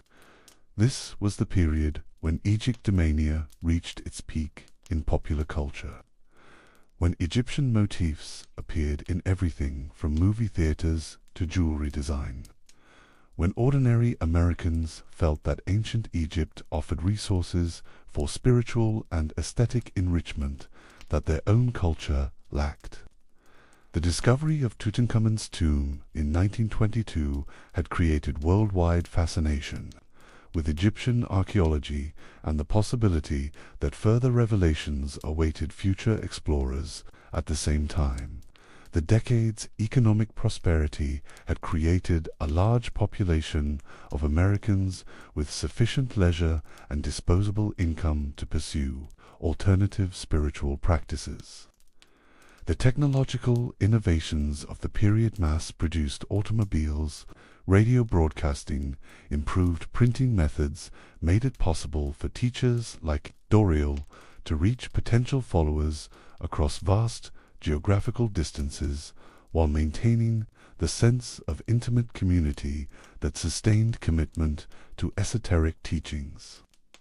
The cultural anxiety that would eventually culminate in the Great Depression was already creating receptivity to teachings that promised both spiritual illumination and practical guidance for navigating uncertain times. Doreal's emphasis on coming Earth changes and the need for prepared communities appealed to Americans, who sensed that their society was entering a period of unprecedented challenge and transformation. The Atlantean civilization described in his tablets served as both cautionary tale and source of hope, a reminder that even the most advanced societies could fall through spiritual corruption, but also proof that wisdom could be preserved across catastrophic change. The specific geography of Doreal's Colorado headquarters reinforced the mythological framework he was constructing around his teachings. The dramatic mountain landscapes surrounding Sedalia evoked the kind of timeless, natural grandeur that seemed appropriate for receiving ancient revelations. The isolation of the location protected the community from casual scrutiny, while creating conditions that intensified group identity and commitment to shared beliefs. The physical environment also allowed Doreal to create controlled contexts for spiritual experience that supported his authority as interpreter of ancient wisdom. Group meditations, ritual ceremonies, and teaching sessions could be conducted in settings that enhanced their emotional impact while minimizing opportunities for critical examination of their content. The combination of natural beauty, community solidarity, and charismatic leadership created powerful experiences that seemed to validate the truth of the tablet's teachings. The success of Doreal's mythological construction reflected his understanding that modern Americans wanted ancient wisdom that spoke directly to their contemporary concerns rather than requiring extensive historical or cultural translation. The Atlantean civilization described in his tablets was essentially an idealized version of American technological society, possessed of advanced scientific knowledge but guided by spiritual wisdom that prevented the kind of materialistic corruption that many Americans feared was overtaking their own culture. This projection of contemporary anxieties onto ancient history allowed Doreal's followers to engage with their own cultural situation through the safely distanced medium of mythological narrative. They could explore questions about technology and spirituality, individual development and social responsibility, material prosperity and spiritual fulfillment, without directly confronting the complex realities of 20th century American life. The tablets provided a framework for thinking about these issues that felt both profound and practical. The transformation of the brief, cryptic medieval emerald tablet into Doreal's lengthy and detailed Atlantean tablets represented a fundamental shift in approaches to esoteric authority, where the authentic tablet had derived its power from mystery and brevity. inviting endless interpretation and personal discovery. Doreal's version offered comprehensive explanations and systematic teachings that left little room for individual exploration. The medieval text had functioned as a catalyst for the reader's own spiritual work, while the modern version provided complete answers that required primarily acceptance rather than investigation. I remember the satisfaction that came from holding freshly printed pages in 1930 Colorado, when the mimeograph machines of the Brotherhood of the White Temple produced the first complete editions of what Maurice Doreal claimed were translations from emerald tablets thousands of years old.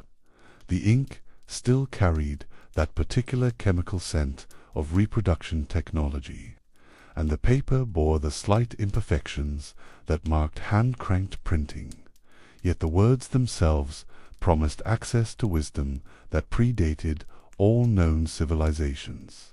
Here was ancient truth made available through thoroughly modern Methuselah paradox that seemed perfectly natural to seekers who understood themselves to be living in an age of unprecedented spiritual revelation.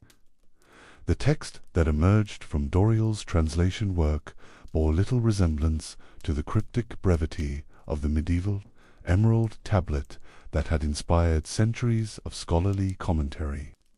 Where the authentic tablet offered 13 enigmatic statements that invited endless interpretation, Doreal's version provided 12 comprehensive chapters that left little room for uncertainty or individual discovery. Each tablet addressed specific aspects of cosmic law and spiritual development with the kind of detailed exposition that American audiences expected from authoritative teaching. The opening tablet established the narrative framework that would govern all subsequent revelations. According to Doreal's translation, the speaker was Thoth himself, but not the Egyptian god of traditional mythology. This was Thoth, the Atlantean, an immortal being who had lived through multiple incarnations and witnessed the rise and fall of civilizations across vast periods of time. His identity was simultaneously human and diviner priest-king who had achieved mastery over death itself through understanding of cosmic principles that ordinary mortals could barely comprehend. This biographical reconstruction served multiple functions in establishing the tablet's authority.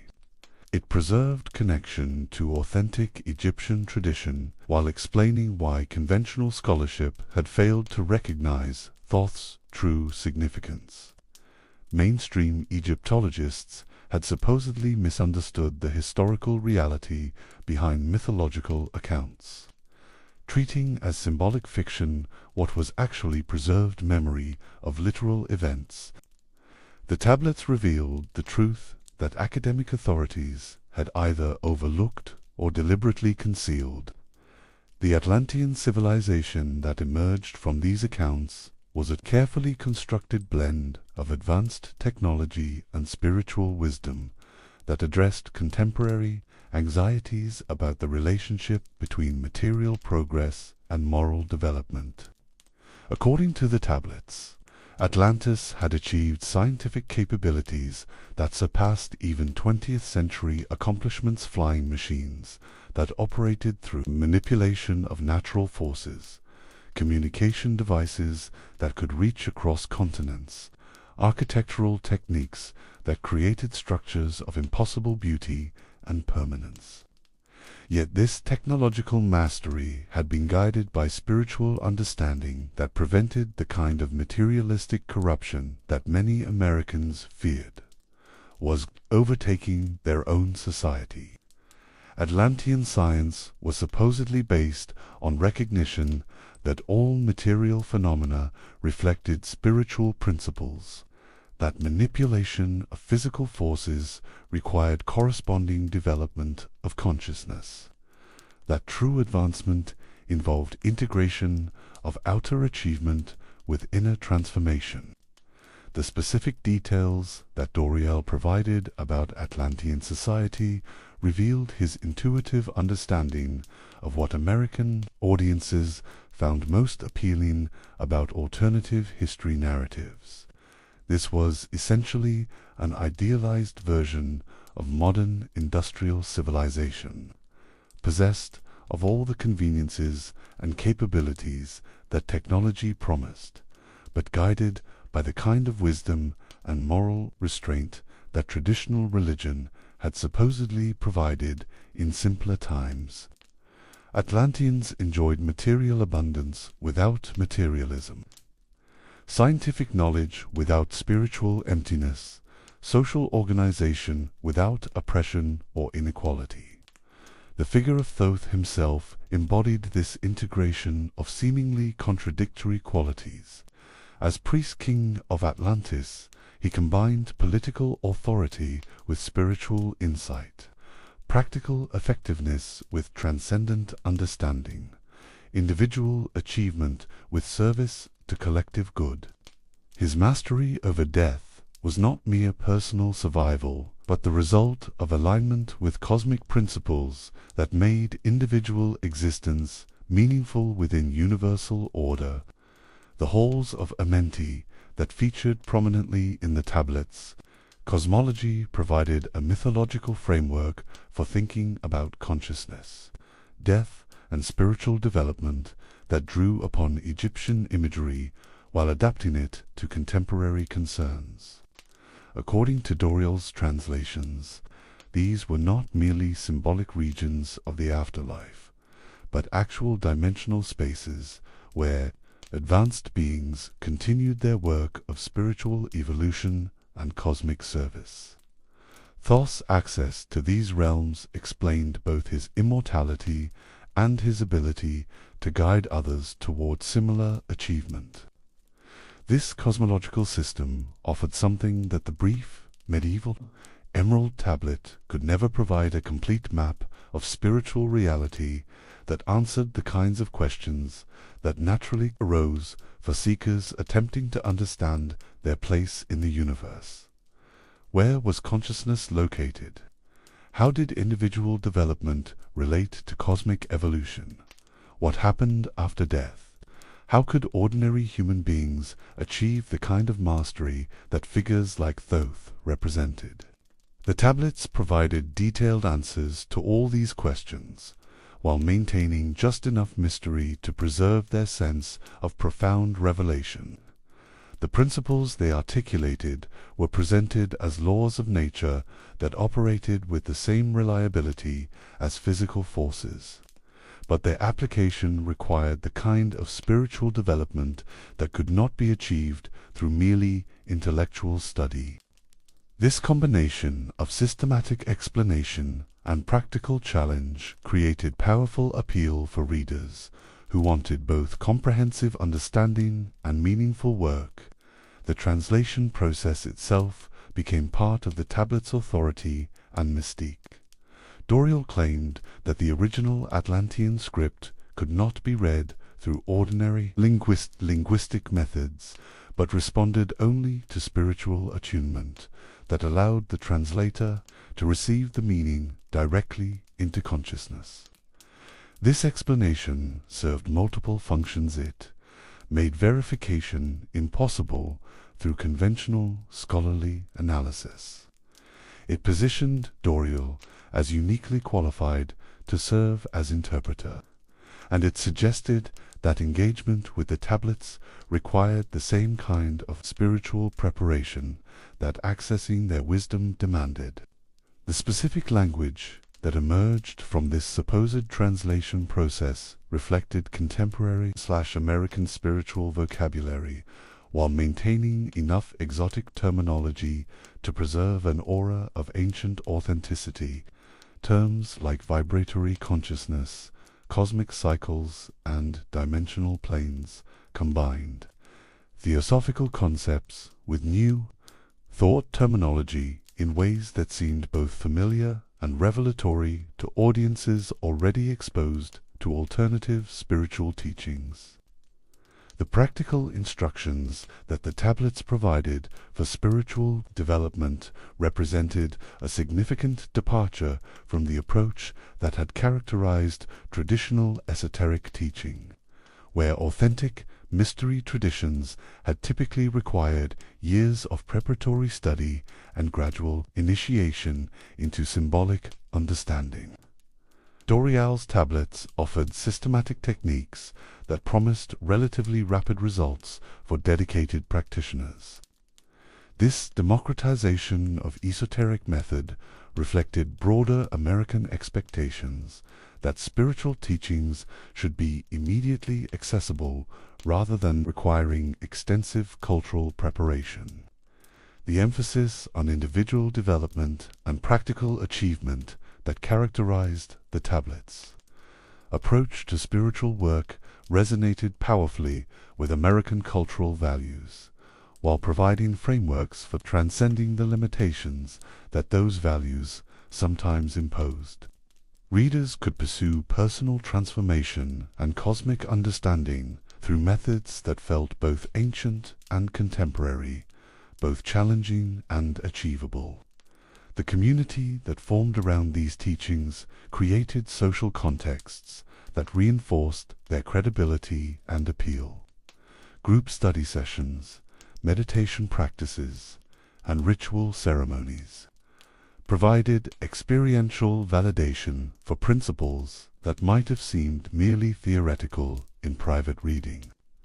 The shared vocabulary and conceptual framework that the tablets provided created strong bonds among members while distinguishing the Brotherhood from other spiritual movements that lacked such comprehensive, systematic teaching. The timing of the tablets' publication in 1930 proved fortuitous for their reception and influence. The economic catastrophe of the Great Depression had shattered many Americans' confidence in conventional institutions and created receptivity to alternative explanations for social crisis and personal difficulty. The tablets' emphasis on cyclical patterns of civilizational rise and fall provided frameworks for understanding contemporary challenges as part of larger cosmic processes rather than mere historical accidents. The prediction of coming Earth changes that figured prominently in the tablets. Later sections offered both warning and hope to readers who sensed that their society was entering a period of unprecedented transformation. Like the Atlantean civilization described in earlier tablets, modern industrial society faced choices about how to integrate technological capability with spiritual wisdom. The tablets suggested that those who understood cosmic principles and prepared themselves accordingly could survive and even benefit from the challenges that lay ahead. This combination of cosmic perspective and practical guidance created powerful appeal for Americans who felt simultaneously excited and anxious about the rapid changes that were transforming their world. The tablets provided ways of thinking about technological development, social organization, and individual purpose that seemed more comprehensive and satisfying than the explanations offered by conventional religion, academic scholarship, or popular culture. The influence of Doreal's tablets extended far beyond the immediate Brotherhood community to shape broader patterns of American alternative spirituality. The integration of Atlantean history with Egyptian symbolism, the emphasis on individual development within cosmic context, the promise of systematic methods for achieving extraordinary capabilities, all of these elements would reappear in various forms throughout 20th century New Age movements. Yet the very comprehensiveness that made the tablets appealing also revealed their fundamental difference from the authentic wisdom traditions they claimed to represent. Where genuine esoteric teaching had typically preserved mystery and encouraged individual discovery, Doreal's tablets provided complete systems that required primarily acceptance rather than investigation. The medieval Emerald Tablet had functioned as a catalyst for the reader's own spiritual work, while the Atlantean tablets offered finished products that demanded faith rather than exploration.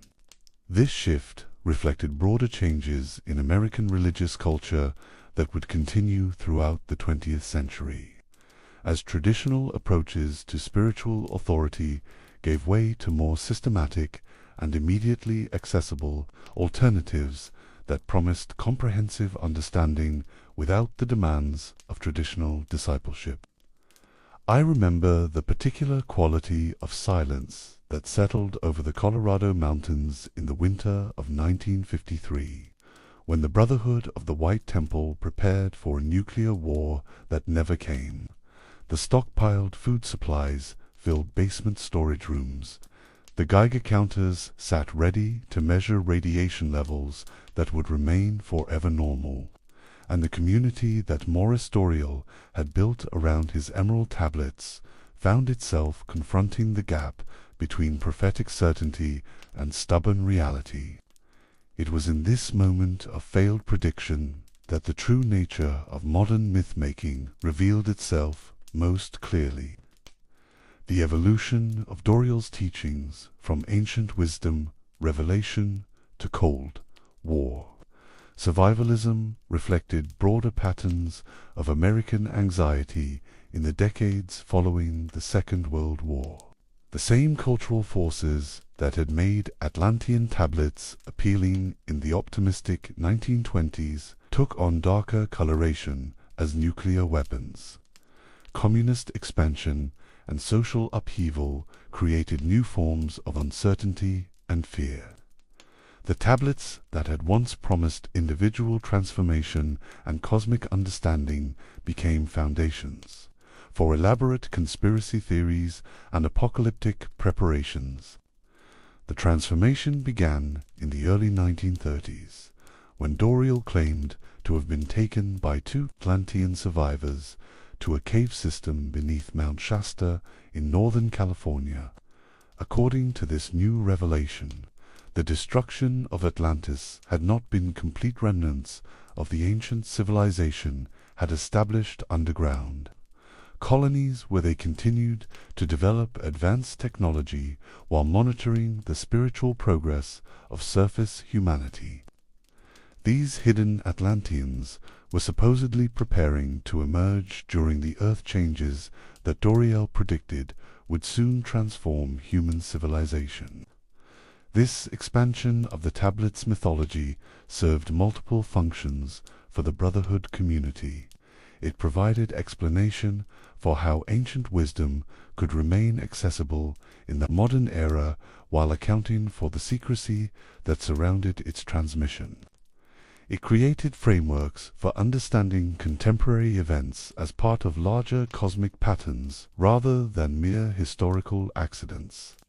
Most importantly, it positioned Brotherhood members as specially chosen recipients of knowledge that mainstream society lacked the spiritual development to comprehend. The specific details that Doreal provided about these underground realms reflected his intuitive understanding of what American audiences found most compelling about alternative history narratives.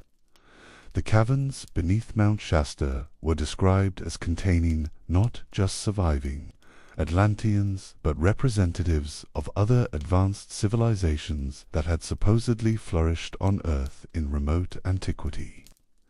These included beings from the lost continent of Lemuria, survivors of pre-flood civilizations mentioned in esoteric literature, and even extraterrestrial visitors who had established bases on Earth thousands of years ago.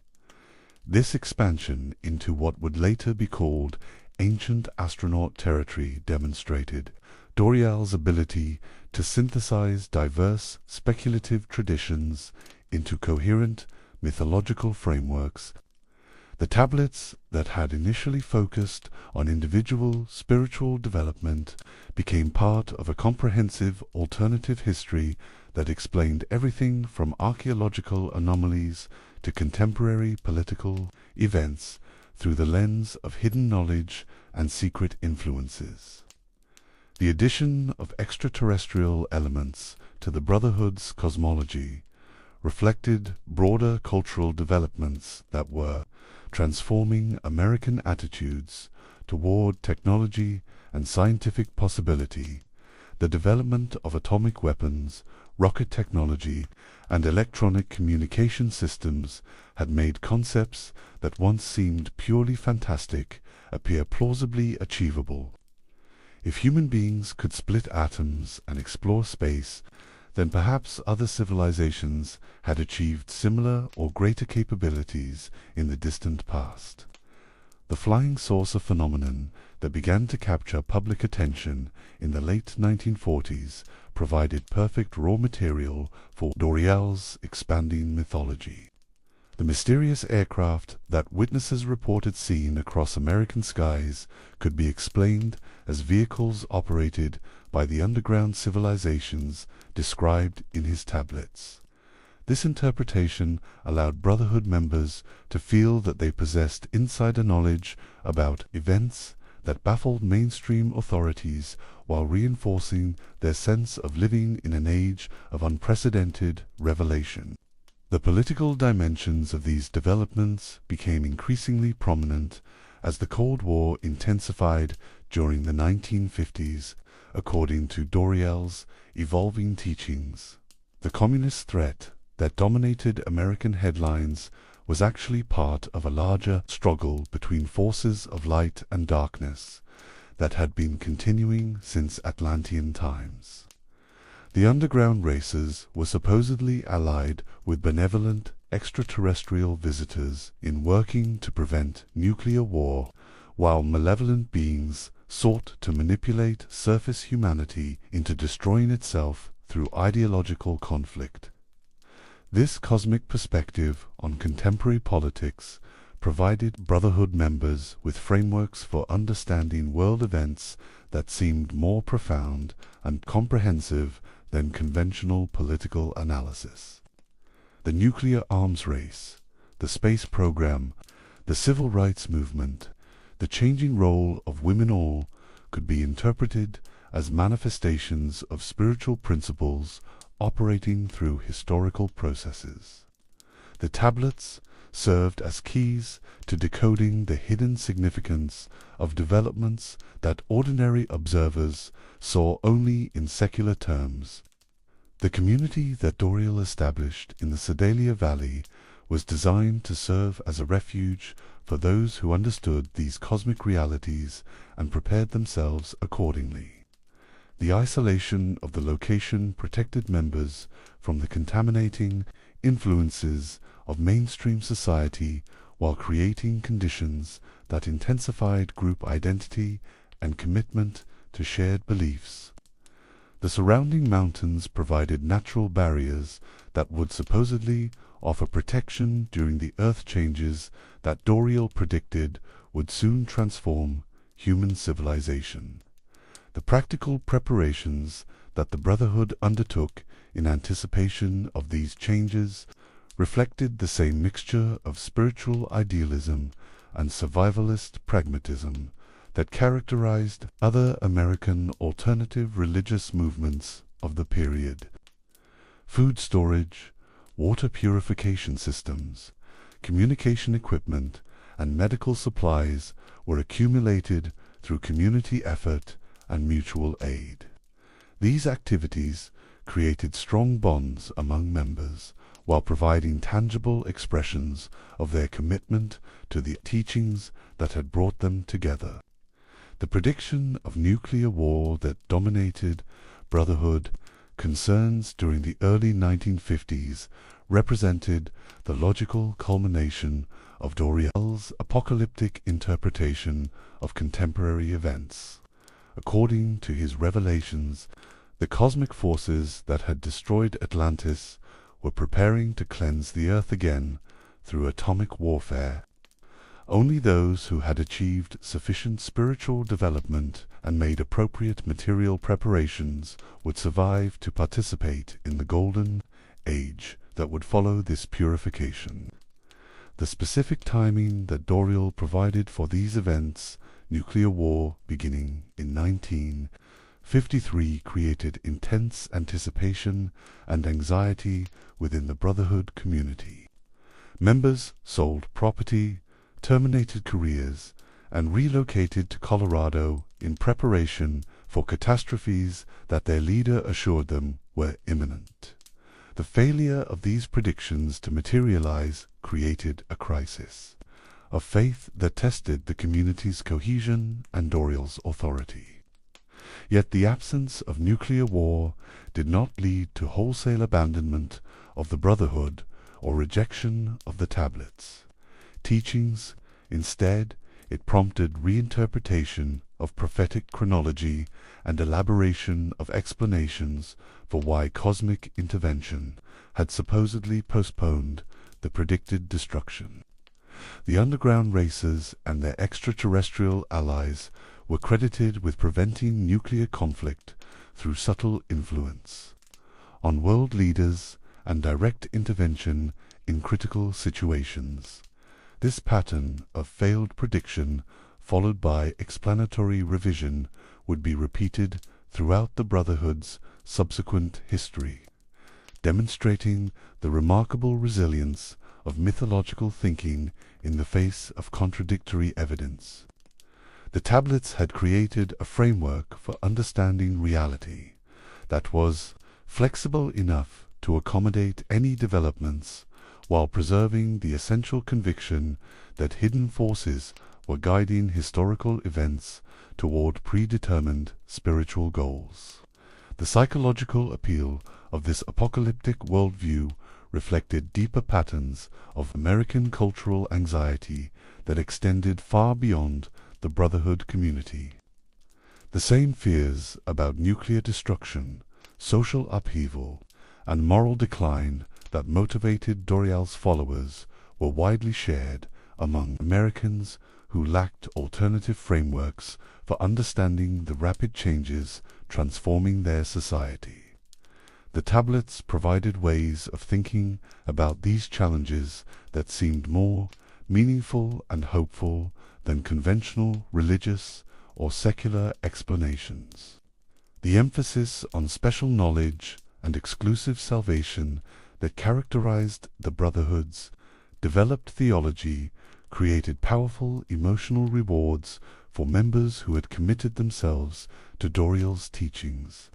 They could feel that they possessed understanding unavailable to ordinary people while participating in cosmic purposes that transcended individual limitations.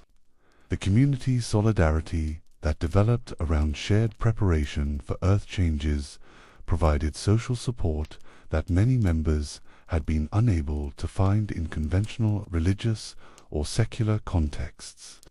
The gradual evolution of the tablet's content from ancient wisdom literature to modern conspiracy theory illustrated how mythological thinking adapts to changing cultural circumstances while preserving core psychological functions. The same texts that had once promised individual transformation through understanding of cosmic principles became sources of explanation for contemporary events and guidance for practical survival. The authority that Doreal had established through claims of ancient revelation extended naturally to cover his interpretations of current affairs and predictions about future developments.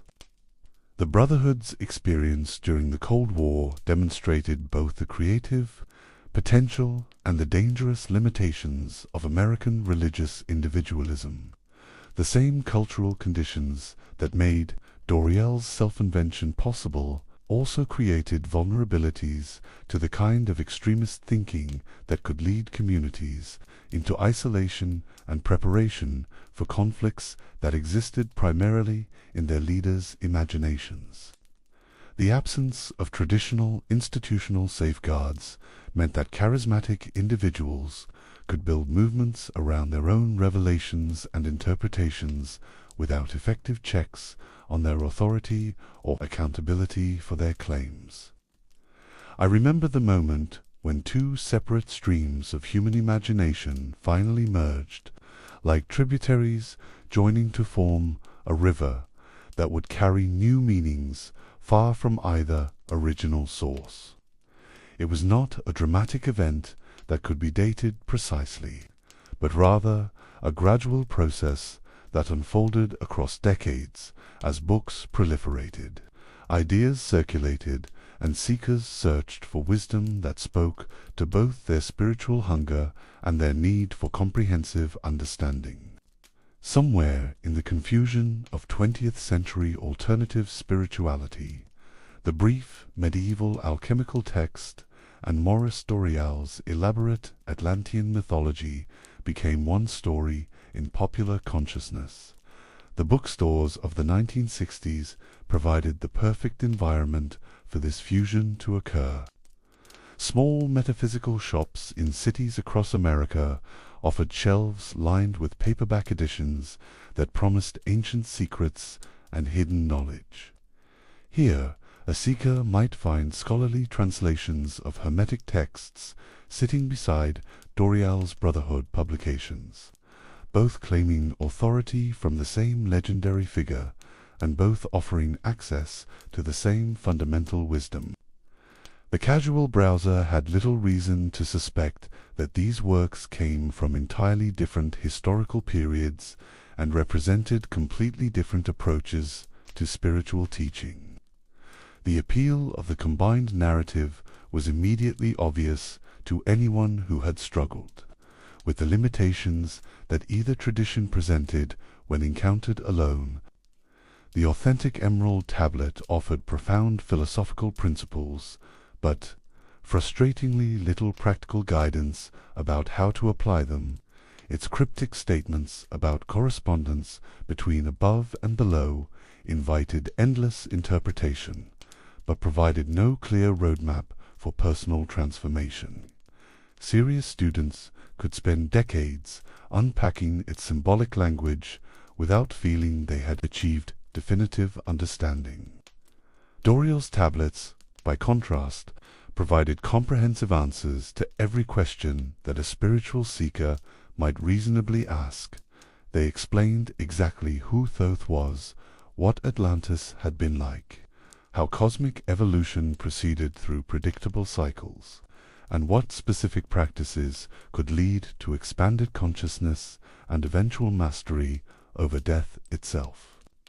Yet this very completeness could seem suspicious to readers who understood that authentic wisdom traditions typically preserved mystery and required personal discovery rather than providing finished systems. The fusion of these separate traditions created something far more satisfying than either could offer individually. Seekers could have the philosophical profundity of as above, so below, along with detailed explanations of cosmic law. They could feel connected to genuine ancient wisdom, while possessing secret knowledge that mainstream academics refuse to acknowledge.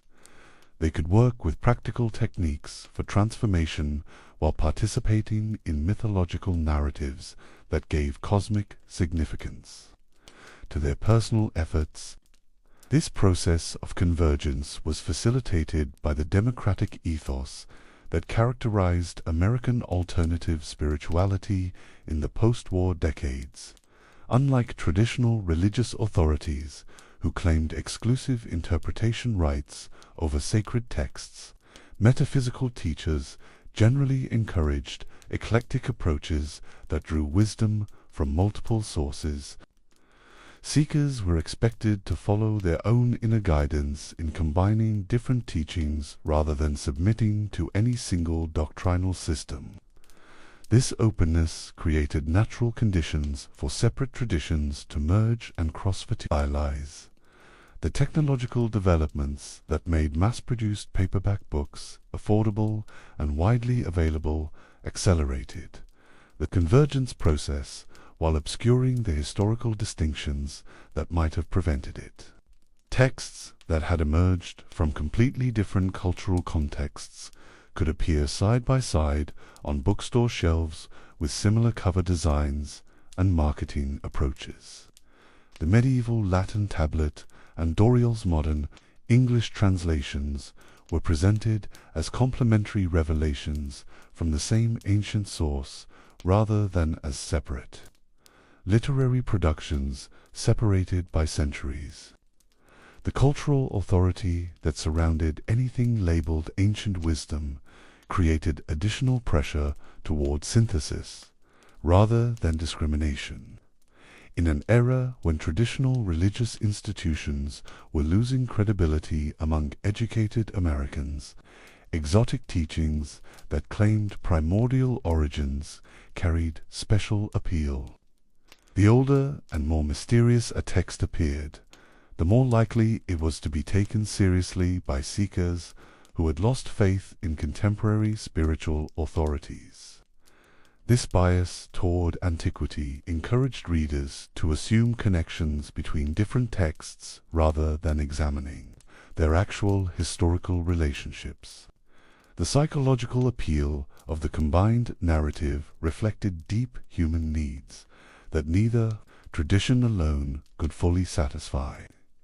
The brief medieval tablet offered principles that seemed to capture fundamental truths about reality, but it provided no community, no practices, no detailed cosmology that could support sustained engagement. Doreal's elaborate system provided all of these things, but its modern origins and commercial presentation could seem less authoritative than genuinely ancient sources. By treating the two traditions as parts of a single revelation, seekers could enjoy the best of both approaches, while avoiding the limitations that each presented individually. They could feel that they were working with time-tested wisdom, while following systematic methods that promised measurable results. They could participate in communities of like-minded practitioners, while maintaining connection to scholarly traditions that extended back through centuries of serious investigation. The publishing industry that served the growing alternative spirituality market had strong economic incentives to encourage this kind of synthesis. Books that combined multiple sources and traditions could appeal to broader audiences than works that focused on single topics or historical periods. Publishers discovered that titles mentioning both Emerald Tablets and Atlantis sold better than books that dealt with either subject separately.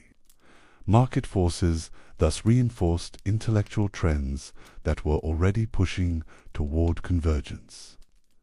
The absence of effective institutional safeguards for evaluating spiritual claims made it difficult for sincere seekers to distinguish between authentic historical sources and modern fabrications. Unlike academic disciplines that had developed methods for textual criticism and historical verification, the alternative spirituality community operated primarily on the basis of personal resonance and subjective validation. If a teaching felt true and produced positive experiences for its practitioners, questions about its historical authenticity seemed less important than its practical effectiveness. This emphasis on experiential validation over historical accuracy created fertile ground for myths that served important psychological functions regardless of their factual basis. The story of Thoth, the Atlantean priest-king, bringing wisdom to ancient Egypt, provided a compelling framework for thinking about consciousness, transformation, and humanity's spiritual destiny. The fact that this story had been invented in 20th century America rather than preserved from prehistoric times did not diminish its capacity to inspire and guide those who found meaning in it. The New Age movement that emerged during the 1970s and 80s provided institutional support for the convergence process, while creating new contexts for its development. New Age centers, conferences, and publications treated the combined Emerald Tablets tradition as established fact rather than recent synthesis. Teachers who built their work around this foundation rarely mentioned the historical distinctions that scholars might have found significant, focusing instead on practical applications and personal experiences that seemed to validate the teaching's effectiveness. The globalization of spiritual seeking that characterized the late 20th century created additional opportunities for the combined narrative to spread and evolve. International conferences, translated publications, and Internet communications allowed ideas that had originated in American metaphysical communities to reach audiences around the world. Each new cultural context added its own interpretations and emphases, while preserving the basic framework that linked medieval alchemy with Atlantean mythology. The academic study of esotericism that began to develop during this same period initially had little impact on popular understanding of the Emerald Tablets tradition. Scholarly books and articles that carefully distinguished between authentic, historical sources and modern fabrications were typically read only by specialists who were already aware of these distinctions. The broader public continued to encounter the combined narrative through popular books, workshops, and online resources that had no interest in complicating their presentations with historical criticism. The persistence of the convergence, despite scholarly debunking, demonstrated the remarkable resilience of mythological thinking in the face of contradictory evidence. For millions of practitioners around the world, the truth of the Emerald Tablets tradition lay not in its historical accuracy, but in its capacity to facilitate personal transformation and spiritual understanding. The story of ancient wisdom preserved through secret transmission spoke to deep human needs that purely academic approaches to knowledge could not address. The Internet age that began in the 1990s created new opportunities for both the spread and the examination of the combined tradition. Websites, forums, and digital libraries made both authentic historical sources and modern fabrications more widely available than ever before. Seekers could now access medieval Latin texts alongside contemporary channeled material, scholarly commentaries alongside popular interpretations, critical analyses alongside devotional presentations. Yet this increased access to information did not necessarily lead to greater discrimination between different types of sources. The democratic character of Internet publishing meant that all perspectives could present themselves with equal authority regardless of their scholarly credibility or historical accuracy. Websites promoting Doreal's Atlantean tablets could appear alongside academic discussions of medieval alchemy without clear markers to help ordinary readers distinguish between them.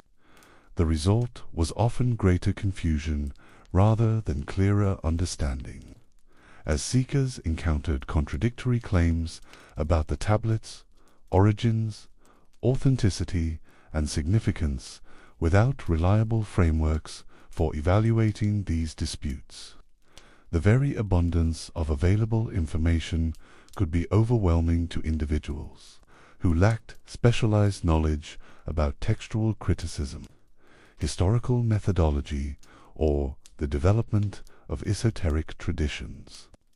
This information environment created new challenges for anyone attempting to understand what had actually happened in the convergence of medieval and modern Emerald Tablets traditions. The historical facts were more accessible than ever before, but they competed for attention with compelling narratives that served important psychological and spiritual functions for their audiences. Truth and meaning appear to operate according to different criteria, with factual accuracy being just one consideration among many in determining which stories would prove most durable and influential. The convergence had created something unprecedented, a modern mythology that drew its authority from claims about ancient origins while serving contemporary spiritual needs that neither purely historical nor purely invented traditions could address alone. I remember the particular quality of fluorescent light that illuminated university library carols in the 1970s, when a new generation of scholars began applying rigorous historical methodology to claims that had previously been accepted on faith or dismissed without investigation. The hum of climate control systems, the whisper of turning pages, and the patient clicking of typewriter keys created an atmosphere of methodical inquiry that stood in sharp contrast to the mystical environments where the Emerald Tablets tradition had flourished. Here, in spaces dedicated to verification rather than revelation, the careful work of academic debunking would slowly separate historical fact from imaginative fiction. The scholars who undertook this investigation were not motivated by hostility toward spiritual seeking or contempt for alternative traditions. Many had been drawn to their fields precisely because they were fascinated by the kinds of questions that esoteric literature attempted to address: the transmission of wisdom across cultures and centuries, the relationship between symbolic and literal truth, the ways that ancient ideas continued to influence contemporary thought. Their commitment to scholarly rigor reflected not skeptical narrow-mindedness, but genuine respect for the complexity of historical understanding. The textual analysis that formed the foundation of academic criticism focused initially on the most obvious discrepancies between Doreal's tablets and authentic medieval sources. Scholars who had spent decades working with Latin manuscripts, Arabic treatises, and Greek philosophical texts could immediately recognize the modern American vocabulary and conceptual frameworks that permeated what were supposedly ancient Egyptian inscriptions.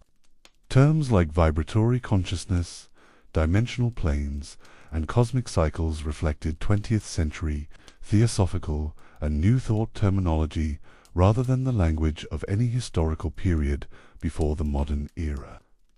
The linguistic evidence was supported by more subtle indicators that revealed the tablet's contemporary origins. The organizational structure of Doreal's work, with its numbered chapters and systematic progression from cosmological principles to practical applications, reflected modern educational approaches rather than the more organic development typical of genuine ancient wisdom literature. The psychological concepts that informed the tablet's descriptions of consciousness and spiritual development drew upon contemporary theories about personality, evolution, and human potential that had no parallels in pre-modern sources. Dr. Antoine Faivre of the Sorbonne, whose pioneering work in the academic study of Western esotericism established new standards for scholarly rigor in this field, was among the first to provide systematic analysis of the relationship between authentic Hermetic sources and modern fabrications claiming similar authority. His careful examination of manuscript traditions, translation histories, and doctrinal developments revealed the precise historical contexts in which genuine texts had emerged while exposing the anachronisms that marked contemporary imitations. The archaeological evidence, or rather its complete absence, provided another line of criticism that Doreal's defenders found difficult to address. Despite claims that the original tablets had been discovered in the Great Pyramid, no physical evidence for such artifacts had ever been produced for scholarly examination. The chambers and passages of the pyramid had been mapped and studied intensively since the early 19th century. With every stone catalogued and every inscription recorded, the suggestion that 12 substantial emerald tablets could have remained hidden until Doreal's supposed discovery in 1925 contradicted everything that was known. About the monument's structure and contents, the broader context of early 20th century occultism provided scholars with frameworks for understanding how fabrications like Doreal's tablets could emerge and gain acceptance among sincere seekers. The period between the world wars had witnessed an unprecedented proliferation of spiritual teachers claiming direct revelation from ancient sources, often supported by elaborate discovery narratives that could not be independently verified.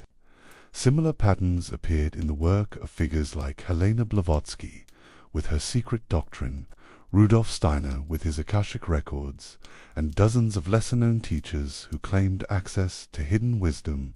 Professor Jocelyn Godwin of Colgate University, whose scholarly work on Atlantis mythology traced its development from Plato's original allegory through contemporary New Age teachings, provided particularly illuminating analysis of how authentic philosophical concepts could be transformed into elaborate pseudo-historical narratives. His research demonstrated that virtually every element of Doreal's Atlantean cosmology could be traced to specific sources in 19th and early 20th century esoteric literature, combined in new ways but lacking any independent basis in ancient sources. The investigation of Doreal's biographical claims revealed similar patterns of creative elaboration built upon minimal factual foundations. Researchers who attempted to verify his supposed travels to Egypt and his claimed archaeological discoveries found no evidence that Claude Doggins had ever left the United States during the 1920s, much less participated in the kind of expedition that would have been necessary to access restricted areas of the Great Pyramid. The transformation from small-town American into international explorer and spiritual teacher appeared to have been accomplished entirely through imagination and self-promotion. The psychological appeal that made such fabrications credible to sincere seekers became itself a subject of scholarly investigation.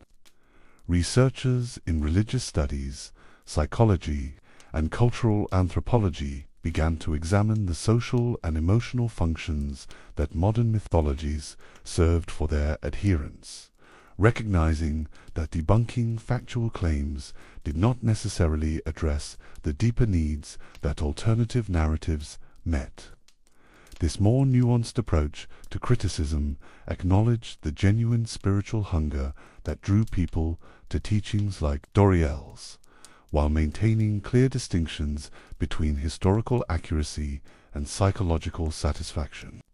The development of the Internet during the 1990s created new opportunities for both scholarly criticism and popular dissemination of alternative claims.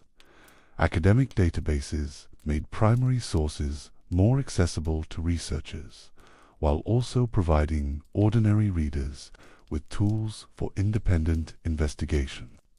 Digital libraries containing medieval manuscripts, archaeological reports, and historical documents allowed anyone with sufficient motivation to examine the evidence for themselves rather than relying on second-hand accounts from either believers or skeptics.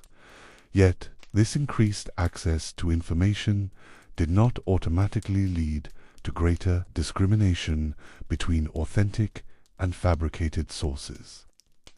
The democratic character of Internet publishing meant that scholarly criticism competed for attention with elaborate websites promoting alternative histories and conspiracy theories. The very abundance of available information could be overwhelming to readers who lacked specialized training in historical methodology or textual analysis. The persistence of belief in Doreal's tablets, despite comprehensive scholarly debunking, demonstrated the complex relationship between factual accuracy and emotional truth that characterizes all forms of religious and spiritual commitment.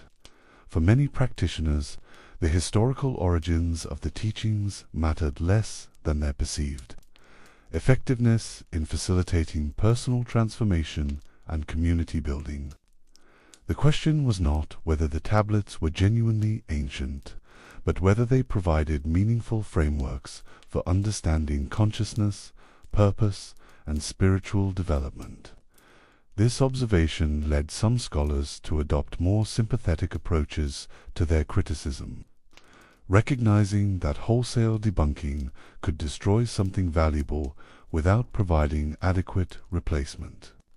Professor Wouter Hanegraaff of the University of Amsterdam, whose comprehensive studies of Western esotericism established new theoretical frameworks for understanding the relationship between historical scholarship and contemporary spiritual practice, argued for approaches that could distinguish between factual and mythological truth, without dismissing the legitimate functions that modern mythologies served.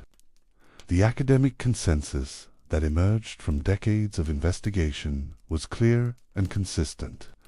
Doreal's tablets were modern fabrications that bore no historical relationship to ancient Egyptian sources, medieval Hermetic texts, or any other pre-modern wisdom tradition. The linguistic, archaeological, and documentary evidence all pointed to their creation in early 20th century America by someone familiar with contemporary esoteric literature but lacking genuine knowledge of ancient languages, cultures, or historical contexts. Yet this scholarly verdict, however well documented and carefully reasoned, had limited impact on popular understanding of the tablets or their continued influence within alternative spiritual communities. Academic publications reached primarily other scholars, while the general public continued to encounter the tablets through popular books, websites, and teachers who had little interest in historical criticism and often viewed scholarly skepticism as evidence of academic close-mindedness or deliberate suppression of ancient wisdom. The institutional separation between academic scholarship and popular spirituality created additional barriers to effective communication of scholarly findings. Universities and research institutes operated according to professional standards that emphasized peer review, methodological rigor, and cautious interpretation of evidence. Alternative spiritual communities valued personal experience, intuitive insight, and teachings that provided immediate practical benefit. These different approaches to knowledge and truth made dialogue difficult even when both sides were motivated by genuine desire for understanding.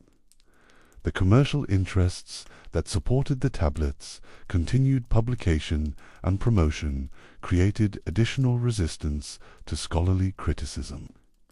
Publishers, workshop leaders, and spiritual teachers who had built careers around Doreal's teachings had strong economic incentives to maintain their credibility regardless of academic findings.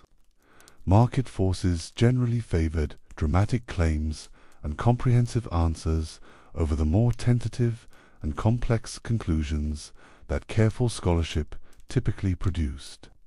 The training that academic scholars received in historical methodology, while essential for producing reliable knowledge about the past, could sometimes create blind spots, about the contemporary functions that fabricated traditions served.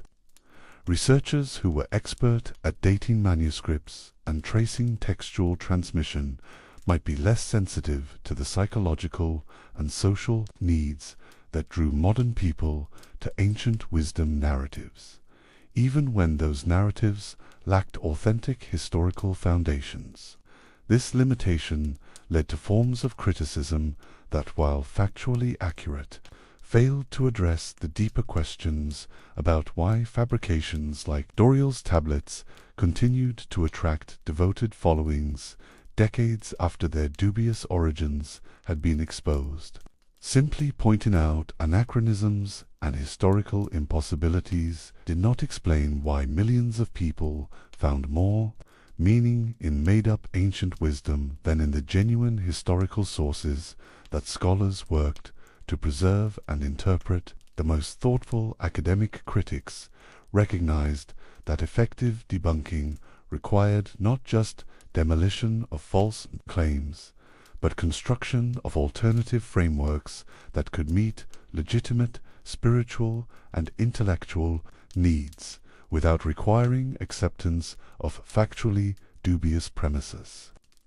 This approach demanded broader educational efforts that could help ordinary readers develop better tools for evaluating historical claims, while also acknowledging the authentic insights that sometimes emerged from inauthentic sources. The long-term impact of scholarly criticism on the Emerald Tablets tradition remained uncertain as the 20th century drew to a close. Academic consensus about the tablets' modern origins was clear and unlikely to change, barring the discovery of dramatic new evidence. Yet popular interest in ancient wisdom, lost civilizations, and hidden knowledge showed no signs of diminishing.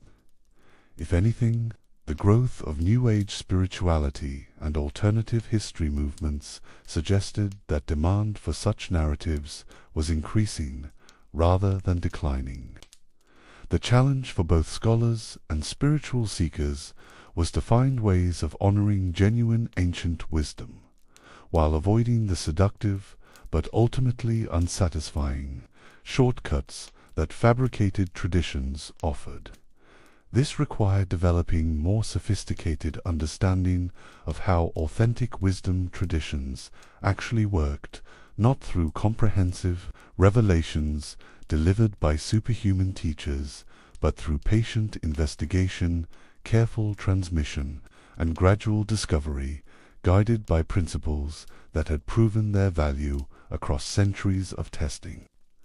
The university libraries where this scholarly work continued, with their fluorescent lights and climate-controlled environments, seemed far removed from the candlelit scriptoriums where medieval monks had copied the authentic Emerald Tablet, or the Colorado valleys where Doreal's followers had gathered to study his fabricated version. Yet all these spaces shared a common dedication to the preservation and transmission of knowledge. Even when they disagreed fundamentally about what knowledge was worth preserving and how its value should be determined. The fluorescent-lit carrels, where graduate students continued their research into the authentic sources of ancient wisdom, stood as monuments to a different kind of spiritual practice, one that found the sacred in patient investigation rather than dramatic revelation, in careful questions rather than comprehensive answers.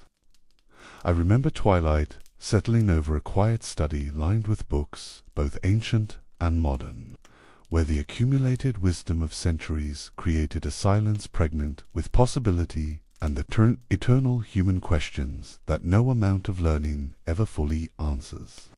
Here, as darkness gathered beyond the windows and lamplight fell across pages that bridged millennia of seeking, the story of the Emerald Tablets revealed its deepest truth not in the factual accuracy of any particular text, but in what our relationship to these stories reveals about the wisdom we seek and why we seek it. The persistence of belief in Maurice Doreal's fabricated tablets.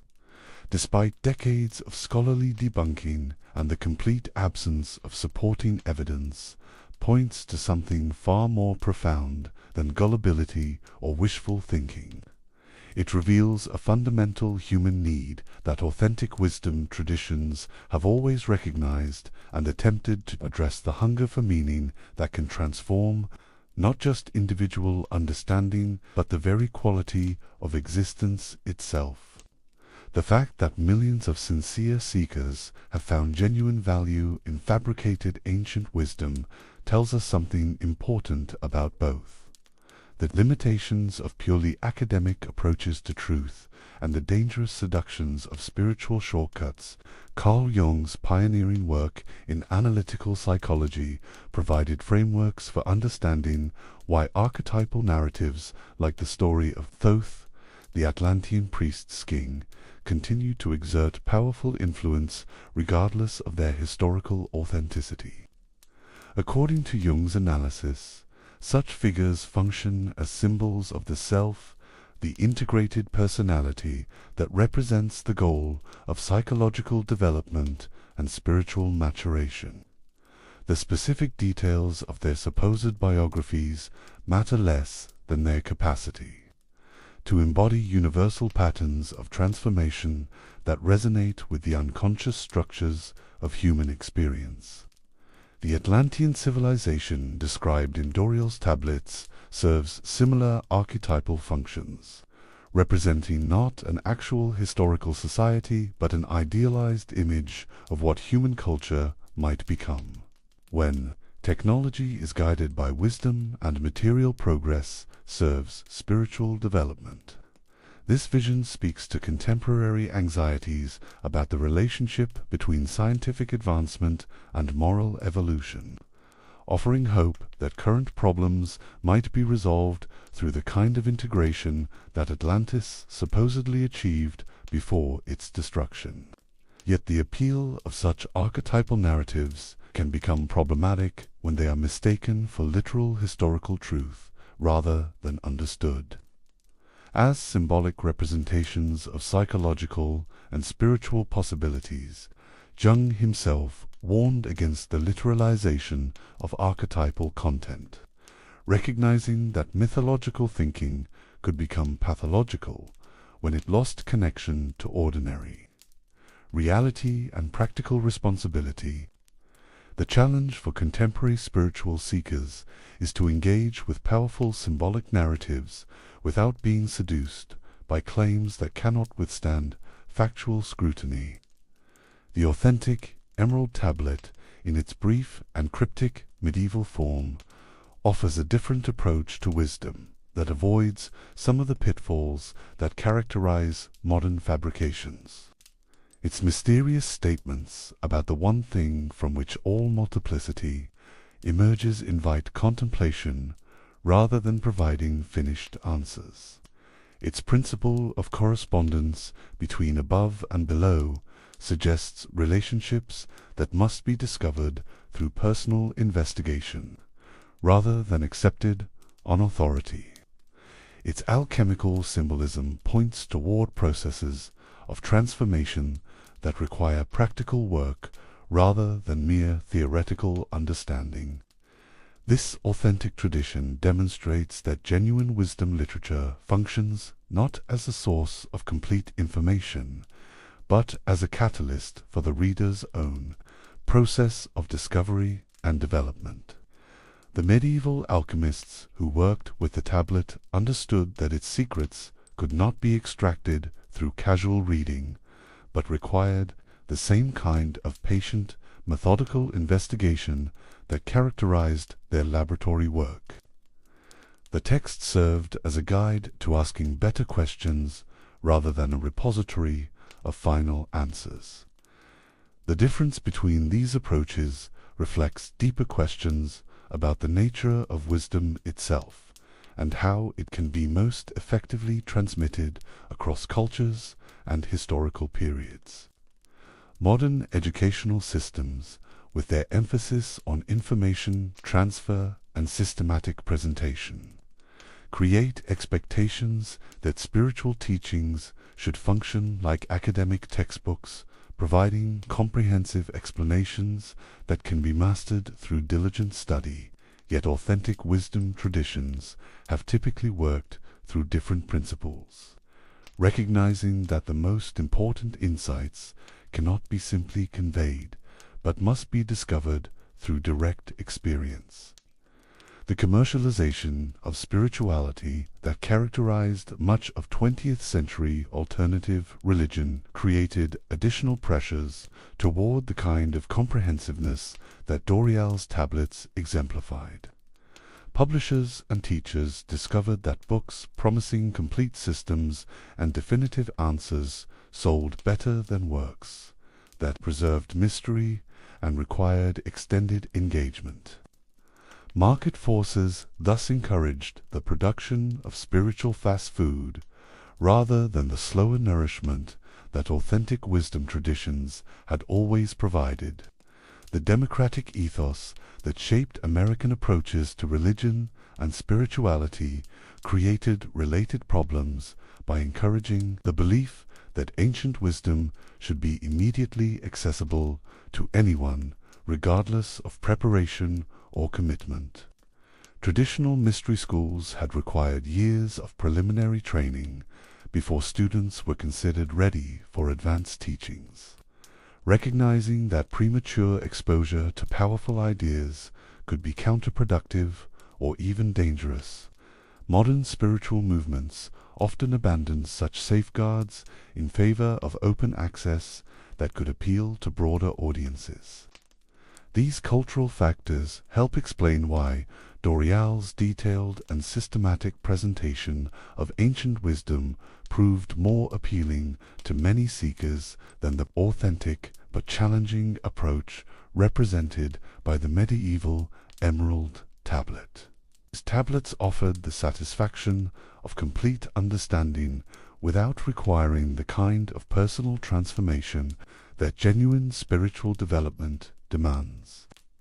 They provided connection to ancient authority without the uncertainty and gradual revelation that characterizes authentic tradition. Yet the ultimate inadequacy of such shortcuts becomes apparent when they are tested against the kinds of challenges that genuine spiritual practice is designed to address. The deep questions that drive authentic seeking: who am I? What is the purpose of existence? How should I live?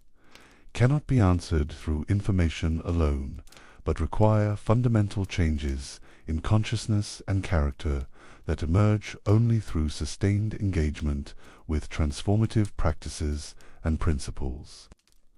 The enduring appeal of ancient wisdom narratives, even fabricated ones, reflects recognition that such questions are universal aspects of human experience that transcend cultural and historical boundaries.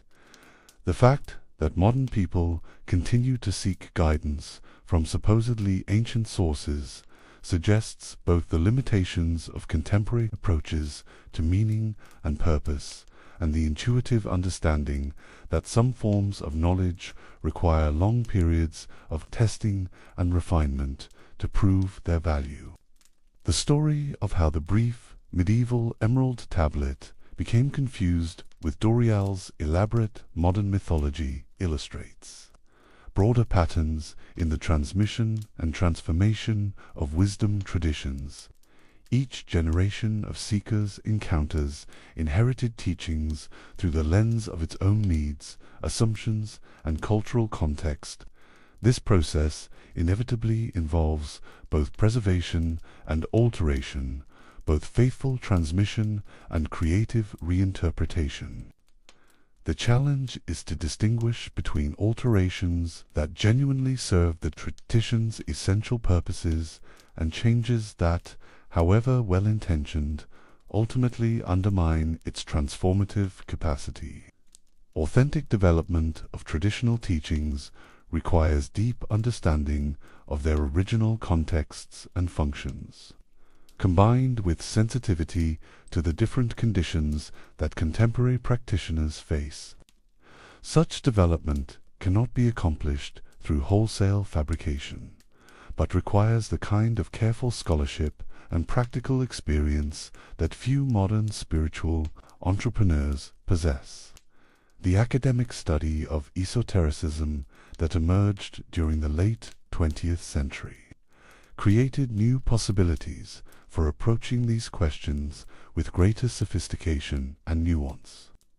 Scholars like Anton Faber, Wouter Hanegraaff, and others established methodological frameworks that could distinguish between historically authentic sources and modern fabrications, while also recognizing the legitimate functions that alternative narratives served for their adherents. This approach offered hope for bridging the gap between scholarly rigor and spiritual seeking.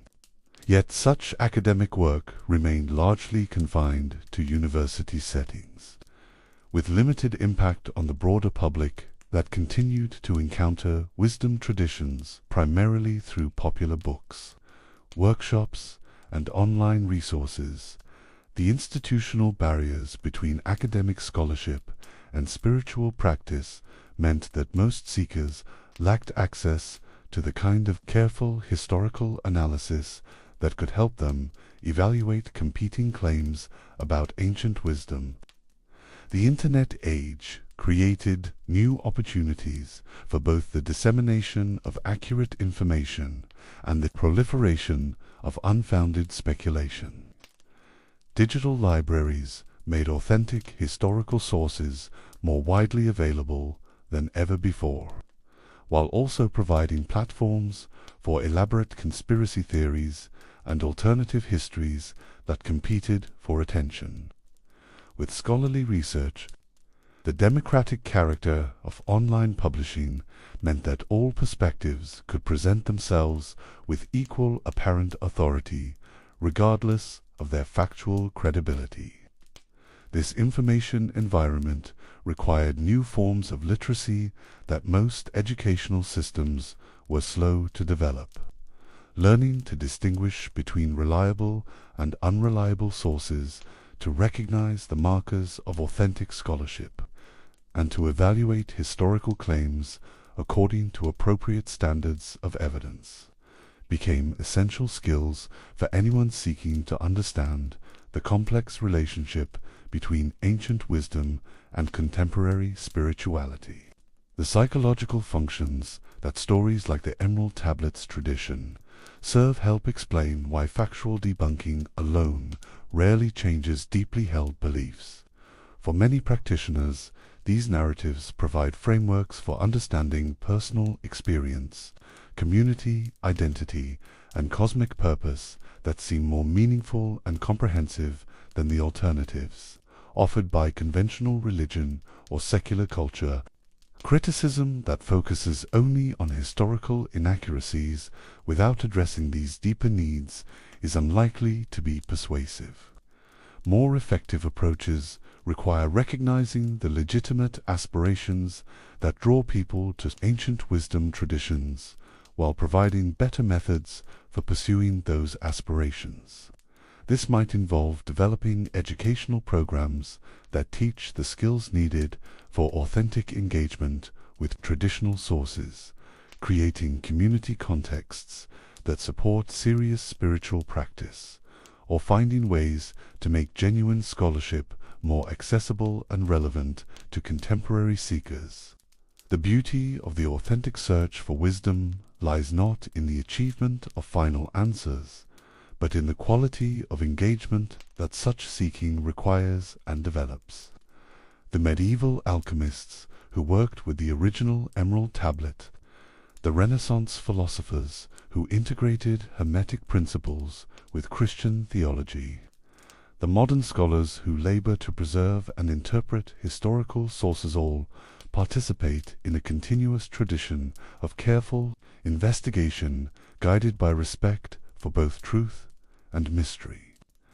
This tradition acknowledges that the most important questions about existence and meaning cannot be resolved through simple answers, but require ongoing exploration that transforms both the questioner and the questions themselves. It recognizes that wisdom emerges not from the accumulation of information, but from the development of capacities for discernment, contemplation, and practical application that can only be cultivated through sustained effort over time.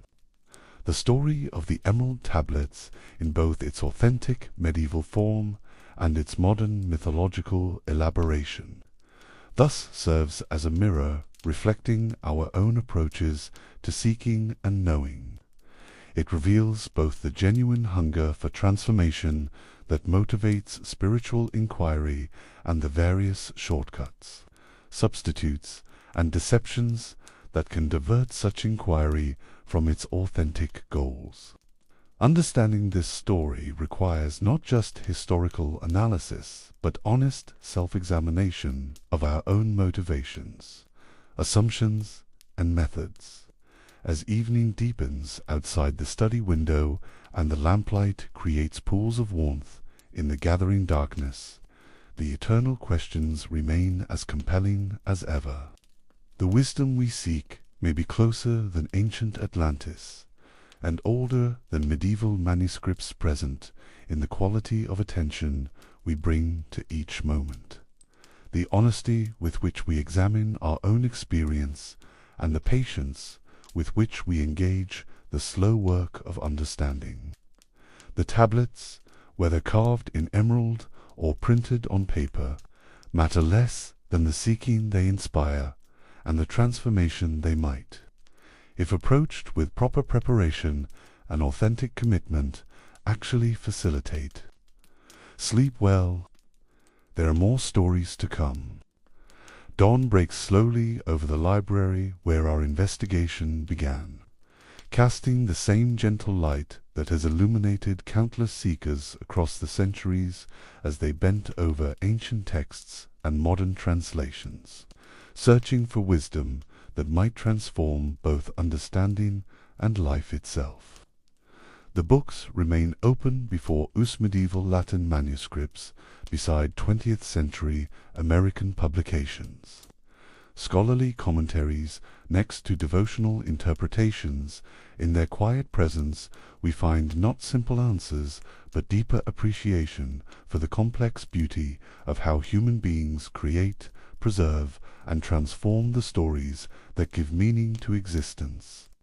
The two paths we have followed through time have led us to this moment of recognition, that the story of the Emerald Tablets is simultaneously simpler and more profound than either believers or skeptics typically acknowledge.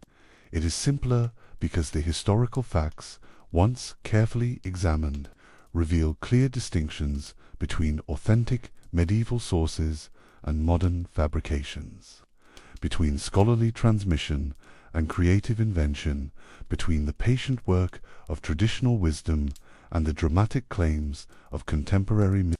Yet it is more profound because these facts illuminate something essential about human nature itself, our capacity for both preservation and creation, our hunger for both truth and meaning, our ability to find genuine insight even in inauthentic sources. The authentic Emerald Tablet that emerged from medieval Islamic scholarship represents one approach to wisdom that has proven its value across centuries of testing and application. Its brief, cryptic statements about correspondence and transformation invite the kind of contemplative engagement that deepens with time rather than yielding to casual understanding. Its influence on figures like Isaac Newton and traditions like Renaissance alchemy demonstrates that genuine wisdom can bridge different cultural contexts while maintaining its essential insights about the nature of reality and the possibilities of human development. Maurice Doreal's fabricated tablets represent a different but equally revealing phenomenon, the modern creation of ancient wisdom designed to meet contemporary needs and expectations. His elaborate mythology of Atlantean priest-kings and underground civilizations reflects genuine spiritual hunger channeled through cultural forms that prioritize comprehensiveness over mystery, systematic explanation over personal discovery, dramatic revelation over gradual understanding. The thousands of sincere seekers who found value in his teachings were not deluded. Victims, but authentic questioners whose needs were not being met by conventional religious or academic institutions. The convergence of these separate traditions in popular consciousness illustrates how stories evolve and combine in the fertile imagination of spiritual seeking. The same human capacities that allowed medieval scholars to synthesize Egyptian and Greek wisdom into Hermetic philosophy enabled 20th century Americans to merge brief alchemical texts with elaborate Atlantean mythologies. The process is natural and perhaps inevitable, driven by the universal need to find frameworks large enough to encompass both personal experience and cosmic purpose. Yet, understanding this process does not eliminate the importance of distinguishing between different types of sources and approaches to wisdom. The medieval tablet and Doreal's creation serve different functions, appeal to different needs, and require different forms of evaluation and engagement. Recognizing their separate origins and contexts enriches rather than diminishes appreciation for what each contributes to the ongoing human conversation about transformation and meaning. The scholarly tradition that has carefully preserved and interpreted historical sources provides essential services that cannot be replaced by purely intuitive or experiential approaches to wisdom. Academic methods of textual analysis, historical verification, and cultural contextualization create reliable knowledge about how ideas have actually developed and been transmitted across time. This knowledge serves not to diminish the mystery of existence, but to distinguish between authentic, mystery, and mere confusion, between genuine questions that invite lifelong exploration and false problems created by inaccurate information. The spiritual seeking that draws millions of people to ancient wisdom narratives reflects equally essential human needs that purely academic approaches cannot fully address. The hunger for transformation, the desire for connection to sources of meaning that transcend individual limitations, the hope for practical guidance that can improve both character and circumstances. These aspirations deserve respect and thoughtful response rather than dismissive criticism or commercial exploitation. The challenge facing contemporary culture is to find ways of honoring both the scholarly commitment to truth and the spiritual commitment to meaning without sacrificing either for the sake of artificial harmony. This requires developing new forms of literacy that can evaluate historical claims, while remaining open to the insights that emerge from authentic spiritual practice. It demands educational approaches that teach both critical thinking and contemplative engagement, both scientific methodology and symbolic interpretation. The Internet age has created unprecedented opportunities for both confusion and clarification in these areas. Digital libraries make authentic historical sources more accessible than ever before, while also providing platforms for unlimited speculation and fabrication. The same technologies that allow serious scholars to share their research with global audiences also enable charismatic teachers to promote unfounded claims to millions of potential followers. Learning to navigate this information environment requires developing new skills and standards that few educational institutions have yet begun to address systematically. The psychological appeal of ancient wisdom narratives, whether authentic or fabricated, reflects deep human needs that will persist regardless of technological or cultural changes. The desire to participate in something larger and older than oneself, the hope for access to knowledge that can provide genuine transformation, the yearning for communities united by shared commitment to growth and understanding. These motivations have inspired seekers across all historical periods and will continue to do so. The question is not whether such seeking is valid or valuable, but how it can be pursued in ways that serve authentic development rather than mere wishful thinking or commercial manipulation.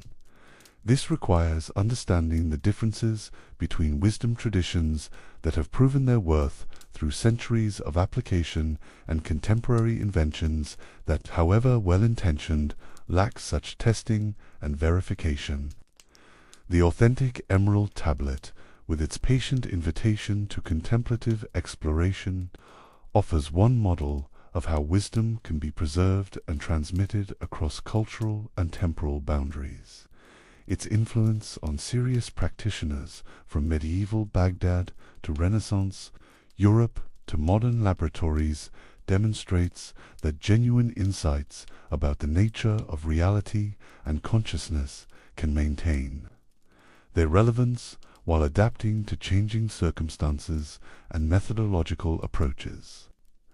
Doreal's fabricated tablets offer a different kind of lessoner, cautionary tale about what happens when the legitimate hunger for wisdom is fed with convenient fiction rather than challenging truth.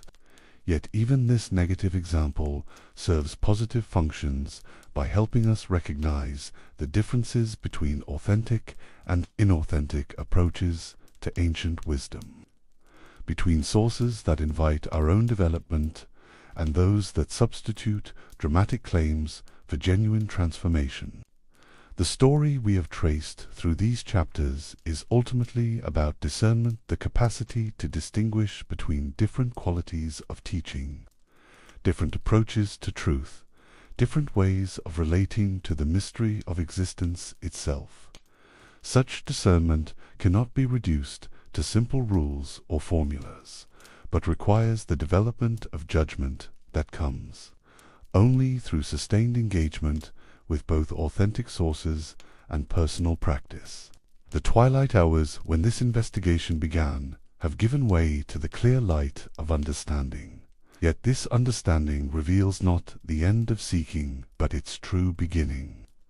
The wisdom contained in both the authentic medieval tablet and even the fabricated modern versions points beyond itself to the transformative work that each seeker must ultimately undertake alone. No text, however ancient or authoritative, can substitute for the personal investigation and practical application that genuine development requires. The emerald surface that has served as mirror for our investigation reflects back our own faces, our own questions, our own capacity for both self-deception and authentic insight. The wisdom we seek may be closer than ancient tablets and more accessible than secret wisdom present in the quality of attention we bring to ordinary experience, the honesty with which we examine our own motivations and assumptions, the patience with which we engage the slow work of understanding and transformation.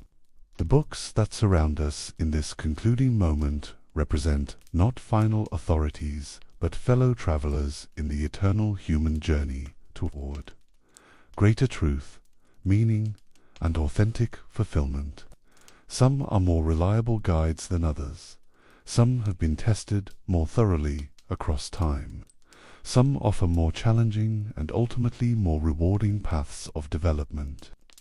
Learning to distinguish between them is part of the wisdom that the seeking itself is designed to cultivate. As this particular investigation draws to a close, the larger questions that motivated it remain as compelling as ever. The mystery of consciousness, the possibility of transformation, the relationship between individual development and cosmic purpose, the hope that human existence might serve ends larger and more beautiful than immediate survival and comfort. These concerns will continue to inspire seekers regardless of what particular texts or teachers claim their attention. The story of the Emerald Tablets, in both its authentic historical form and its modern mythological elaboration, will continue to unfold as new generations discover these sources and find in them whatever wisdom they are prepared to receive. Understanding their actual origins and development enriches this ongoing conversation by providing better tools for evaluation and engagement. But it cannot and should not replace the personal work of investigation that authentic wisdom has always demanded.